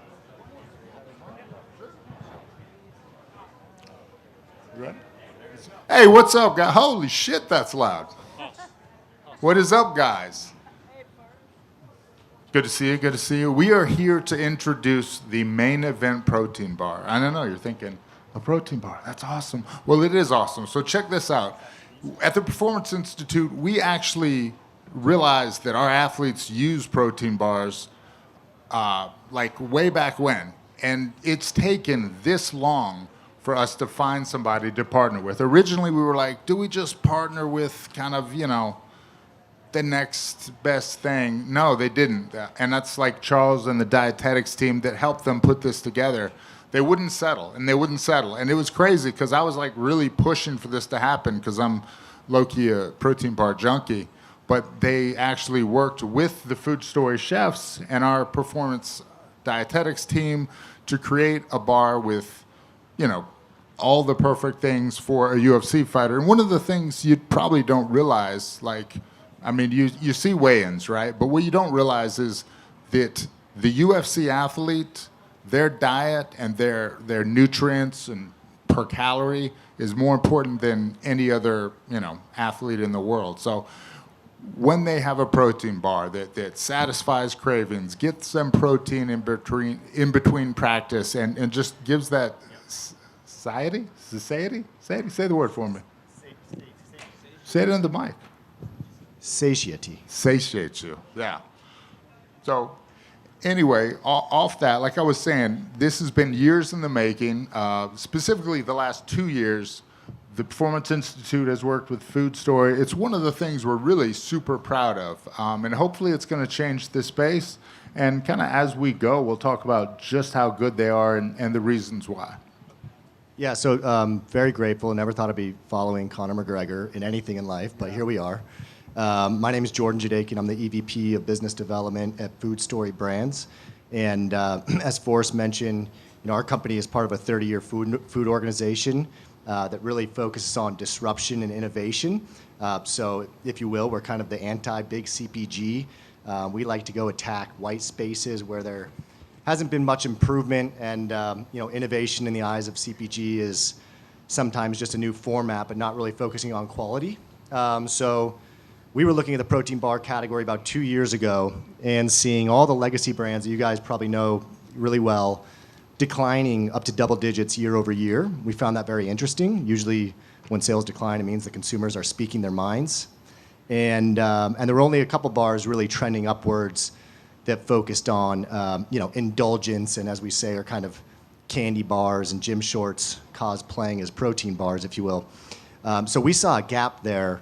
At the same time, we were having conversations with the UFC team, understanding how unique their nutrition platform is. The UFC, unlike, you know, almost any other sports organization, has a dedicated performance institute that provides training, nutrition, round the clock for their athletes. And so we understood from our conversations with UFC that they did not have a protein bar that they felt comfortable recommending to their athletes and their fighters. So light bulb went off. Well, why don't we go attack this together? Not as a sponsorship, not as a license, but as a co-owned brand, which is pretty unique in and of itself for our space to partner with the brand of the UFC's prestige and nature. So that's where we started 2 years ago. And after 18 to 24 months of starting at a blank slate, working with the nutritionists at the UFC Performance Institute to understand what do you want for your athletes, what don't you want for your athletes, and our belief was that if we developed a protein bar that was good enough for the UFC athlete, it certainly would be good enough for the everyday consumer. Our job as a food company is to wrap culinary around all those nutritional and those performance nutrition wants and needs from the UFC PI. And so, as you guys will hopefully see in the back, we've got protein bars waiting for you guys. We've been told this is the best protein bar from many, many different people, including many different retail partners that we'll be launching with like later 10 this year. minutes, you will tell us it's the best protein bar you've ever had. Hopefully, yes. So we're very proud. We're very grateful. The UFC has been a tremendous partner, working hand in hand with us.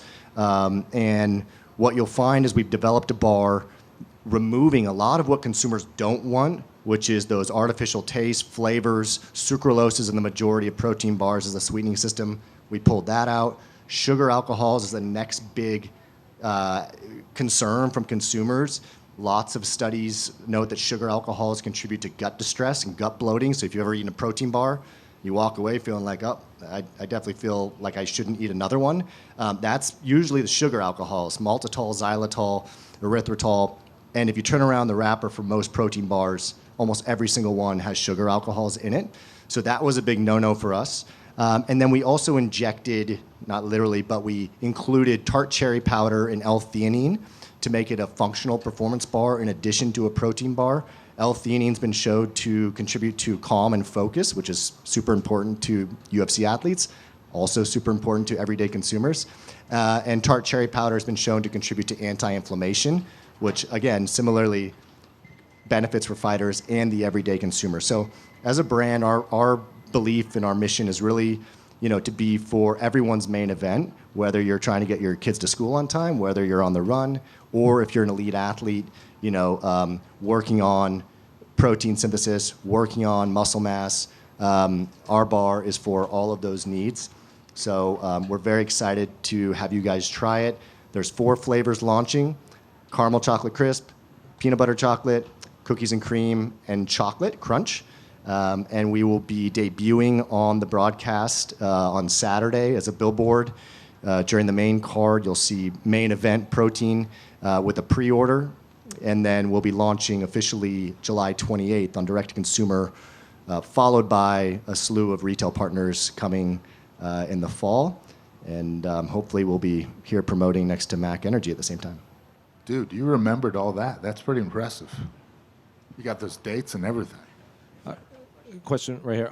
Famously, the UFC likes to keep everything in-house, whether that be production or fighter kits or all that kind of stuff. So I guess how much did the UFC have say in things? Not just the science, but like from everyone from top to Dana to, I guess, the fighters who are the ones that are going to have to be eating this. Did they have any input in the production? It's a great question. I've spent more time at the UFC Performance Institute than I ever thought I would in my career. It's been amazing. I have to say, the athletes and the culture within the UFC and the PI in particular is one of the most welcoming environments I've ever been in. For 2 years, we've had conversations with the athletes at the Performance Institute, understanding what do you want in a bar, what don't you want in a bar. And a lot of that feedback was actually very similar to the feedback we get from everyday consumers, was I just grab what's easiest. And there's things I don't like about the bar, but I just do it because it's easy and it's on the run. So our goal is to really kind of solve that convenience challenge while also bringing quality. But Charles Stull is the head nutritionist at the UFC Performance Institute. That's where we started. Charles, what do you want? What don't you want? Forrest has had input. The tasting. The tasting part. Only. And so it has been a very collaborative process all the way up through leadership to develop this over the last 18 months, a very thoughtful process. Are you seeing this bar as more of a meal replacement, or is this a pre-workout thing? Is this a post-workout thing? Is this just a snack thing? What are you guys sort of marketing and hoping this Yeah, it's a great question. The beauty of it is actually it serves all of those needs. So if you're on the run, our bar has 20 grams of protein, has 5 grams of fiber, which is about 50% more than most leading bars, only 3 grams of sugar. Again, no sucralose, no seed oils, no sugar alcohols, no soy. And so it's something that really is not going to make you feel tired, bloated. You can have it on the run. You can have it pre-workout, as your protein prior to workout. The tart cherry powder contributes towards anti-inflammation, which is great for post-workout recovery. So any and all of the above, I think. It's a really good high-protein snack in between training sessions, and then it's going to satiate you and kind of fill you up. So, yeah, it's perfect for that. I would ask just one follow-up. You mentioned earlier you looked at the bar market, the protein bar market, and you see sales declining for a lot of other people. Why did you feel it was the right time to jump into this market? If you're looking around and you're like, wow, people are failing at this, did you feel that the gap of what this is filling, was that big of an opening to get back into it? Yeah, another really, really good question. So usually when we see these category leaders declining, it's because they've taken for granted the need to innovate. And I think quality has been a big part of that. Yes, protein is crazy popular. Everyone knows protein's in everything now. protein candy, et cetera, et cetera. But if you don't focus on the little things, which consumers are becoming more and more educated about, related to sucralose or sugar alcohol, the funny part about those ingredients is that not only do they not make you feel good and they're not good for you, they don't taste good either. So our goal was, what if we did this the right way, remove those negative attributes, focus on quality first, and combine this trend, which you've seen with a couple of the bars that are doing very well, of indulgence, right? Like candy bar style. People want a really good tasting bar, right? You kind of want to believe that you're having a candy bar while you're getting your protein. But you don't need to sacrifice on those things that those bars that are very indulgent, that they're lacking. And so our goal was to bridge the gap between those maybe chalky, historically hard to chew, you get that jaw fatigue performance bar. If you could combine those attributes health-wise with the indulgence of the bars that are doing really well, then you solve a massive need for the consumer. Forrest, just over here to you. Fire away, boss. You're a man who's been involved in the UFC for so long. Like, you've been in it as a fighter and then in your professional role now. I am old, if that's what you're getting at. I'm very old. But during your time as an athlete, the sport was, in its infancy stages, it's growing, fighting for legitimacy. To be up on that stage now, promoting such a legitimate item like this is... It's kind of an everyday product, an everyday product that is for high-level athletes. What does it mean for you and kind of the journey that the whole... Meanwhile, I was promoting some like random savage fightwear company, and now we're here with protein bars, something that like a large percentage of Americans consume every day. So the thing I always say about where the UFC is and the partnerships is I expected it. The only thing I'll say I didn't expect, because MMA is obviously the best sport there is, I didn't expect the White House card. That even caught me by surprise. But as far as like partnering with major brands and bringing products like this to life, yeah, I mean, I just expect that. And especially with what, the people we have at the Performance Institute and the amount of knowledge they have, I expect partnerships like this. And something I'll say too is like our partnerships like with Thorne and Food Story and the Main Event Bar, realistically, and I don't even know if I'm supposed to say this, the UFC could make more money if they did partnerships with just logo slaps and one-offs, but they kind of want to really be involved in the product and make the right thing for our athletes. So we've gone out and we've really got the best. So again, like I'm proud of it and I expected it.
Let's get this shit. Let's get this shit. Well, King, I feel like we just talked to you back in May, so I guess, how's life been since then? Were you expecting a quick turnaround? Did you want a quick turnaround? Just overall, how's life been since then? Yeah, exactly as planned. Everything's exactly as planned. I told them, and I think they wanted me to fight in September. I was like, that's too long away. Like, give me something else. It's like, all right, I got you. I wanted to ask you this because a lot of that fight against Jeremy was like, 2 veterans. Now you're fighting this guy kind of on the rise. You want to stay active, but it feels like there's this new generation of fighters that fights maybe twice a year. Back in the day, you'd probably fight 6 times a year, and it'd be easy, or not easy, but like that's what you normally did. So do you see that divide in your generation of fighters that want to stay active in this new one that, fight twice, maybe 3 times a year? Yeah. For me, it's like trying to keep something alive. You know what I mean? Keeping the old traditions alive. So a lot of people, like the new guys, they're coming in, they're watering down the brand. They're changing it up some. Like where I feel like, at least before we were fighters, I feel like a lot of guys are becoming competitors and not fighters. Do you feel like you are defending this generational gap? Because it seems like they're giving you veterans and young guys, and you are pushing people away like every time you kind of step in there. Yeah. I try to kind of look at it like music, like rock and roll. Like all of a sudden it was this, and then it got changed into soft rock or all this other stuff. And so it's the same thing, like trying to keep it at its core of what it is, and not let these other guys change it so much. And I guess, what do you think of Terrance as an opponent? We've all seen the video when you were on John Anik's show. Seems like there was an issue between you guys. Overall, what do you think of Terrance as an opponent? Terrance is a wild card, He wins fights I think he shouldn't have won, and then I think he loses fights that he think he would win. So it's kind of like it's a wild card. What you're going to get, what you get is what you get. You never know. Can I get your thoughts on the main event between Conor and Max? It seems like obviously massive card. All the fighters seem to be happy fighting on this massive event right now. I'm really 50-50 on it. We don't know what kind of Conor's going to show up. I feel like everything's in Conor's favor, where he's got the weight class, so he doesn't have to cut weight or do anything like that. He's got everything in his favor, and so.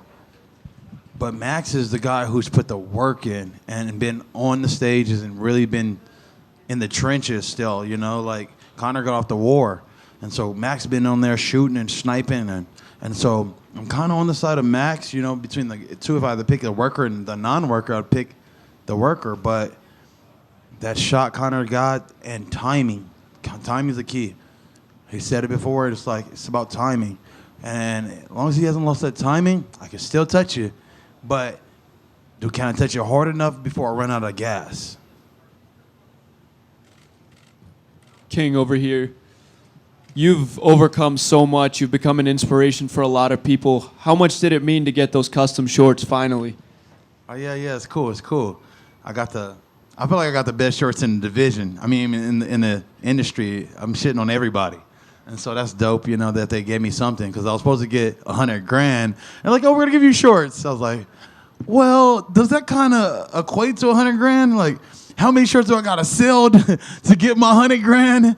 I'm trying to do the calculations. I'm like, okay, but my company fuck with me, and they doing some shit for me that no other black man has got so far. So I'm like, I'm the first black man to get to do it, and I'm doing me. So it's like, I feel like I'm trying to be like Michael Jordan when he brought out the Jordans. I'm gonna sell this shit out. I'm gonna show you how this shit is. This is my style. Sounds like a plan. Good luck on Saturday. Bobby here in the back to your left, all the way in the back. Okay, there we go. You have a ununiquely unique style that's all your own. How much of that came together through experimentation in the gym and just naturally being comfortable to you? There's a lot of playing around the gym, tinkering and playing with the style. My thing was like, you see movies, you see stuff like that where you see these karate movies. Van Damme was real big at the time, Rocky, Jet Li, Jackie Chan. And I'm like, man, those guys look cool, but what if you could really do that stuff, And so trying and got socked in the face like, oh, okay, that doesn't work, And just tinkering and playing with it some. And so I'm just trying to make that shit exciting for people to see, something different. Thanks, sir. Bobby, right here. Speaking of your style, hardcores know you've been around, you bring it, you're exciting, and all that good stuff. But does it feel like, we would all say that you deserve this and more, but does it feel like you're finally starting to get your flowers with like the new shorts? Or you were on Anik and Florian podcast, and Anik was saying you deserve to be in the BMF conversation, and a lot of other people are echoing that sentiment as well. Do you feel that love? Yeah, I feel love now. It's like I've been on streaks. I've been doing that stuff way before. I was talking and I was doing all this stuff before, and I got a lot of bad reviews, you know, and now people are finally getting it, like, oh, you're a good guy. We actually want to see you win. We actually want to see what you do more of this. And I'm like, man, I'm fucking almost 40. Now you like this shit? I was like, oh, I got to get revamped and recreate my energy to keep it going, you know? Better late than never, right? Yeah, Elisha saw me. At least you saw me. Is there some people that come in this world and never get seen, and you want to be valued for your work? And so at least I'm getting something out this. I'm grateful for whatever God gives me. Well, you definitely value it, and I hope you feel that value. But I also, you know, your value seems to extend beyond the cage and beyond your fighting style. One of the more admirable things, aside from your style, is the fact that you give back to your community. That's something you're very proud of, from your businesses, your property, to even how you organize your runs in the hood. Like, you really give back. And, you know, there was a question asked earlier of Conor about maybe trying to win back his community. He didn't seem too interested in that. Do you think not enough fighters give back to their community? Because it doesn't seem like there's a lot of them that do quite like you. I don't know about nobody else, and I can't speak of anybody else, but that's all I got, you know. And my thing is a loyalty thing. Like, I'm still in the same spots where I came from. I'm in the IE, you know, and I bought all this property in the IE, and I'm trying to change my community and make it something good, you know. I got like 7 homes. I got an apartment complex, and I'm like trying to put good families in here and change what the IE has a certain stigma for it, and everybody wants to be in LA, you know. So it's like I'm trying to create something new where bring all these people back. Like back in the days, Elvis and those people used to come to San Bernardino, and that was like a getaway. Now it's like you come here, you're going to get robbed, you're going to get shot. And so I'm trying to rechange my community. Awesome. Thank you for your time, Bobby. Bobby, right here. So there's a certain age where people start to write off fighters, but you come from an amazing win streak. Do you like, or do you feel good to prove them wrong? Yeah, it's kind of cool. It's like, yeah, I'm still kicking ass at 39. It's cool. But for me, I think it's more so like proving everybody wrong. You know, everybody that looked at and thought I was done. And there's been a lot of people that wrote me off. A lot of people that, and just you know what I mean, forgot about me and treated me a certain way when they don't think you're going to be something. And so it is what it is, but at least I get my little bit of revenge. And well, we know how dangerous is McKinney the first round. Do you see this as a survival of the 5 minutes? I said it before, he's a quick pumper. You know what I mean? He's just, baby, I'm done. You know, it's like, get out of here. Like, I'll fight for a while, you know? And so we're going the distance. We'll see where it goes, but I come to fight. And I come to fight a long time, not just a 1 round. Thank you. King right here. As far as Terrance, like, you're going to get in there and you're going to scrap with him, obviously. But I feel like there's been, like, almost a little bit of sneak dissing on his end. Like, because I saw him in the comment section talking about, we're just here to fight and the management thing. But then you look a little bit online and you see other. Yeah, he'd be saying a little slick ass shit. You know what I mean? So what do you think? Don't be fooled. That motherfucker, don't be fooled by him. You know what I'm saying? Like, that's the difference between me and him. And I'm going to keep showing the difference between me and him. This is where we have an issue now. Is like, when I met up with him, I'm like, bro, you want to fight me? Like, why? Bro, you're the homie and shit. And it's like, he's like, okay, I'm not going to fight you. And then a week later, it's like, bro, like Conor would say, he's a little snake in the grass or some shit, you know? Like, you're not a true man of your word. Me and Diaz started fucking with each other. We're not fighting each other. We made that, and we looked at each other, and we shook hands, and that's what it is. And so I got many offers, hey, you should fight Diaz. I'm like, no, that's the homie. And so just being a man of your word. So that's the difference, one, between us.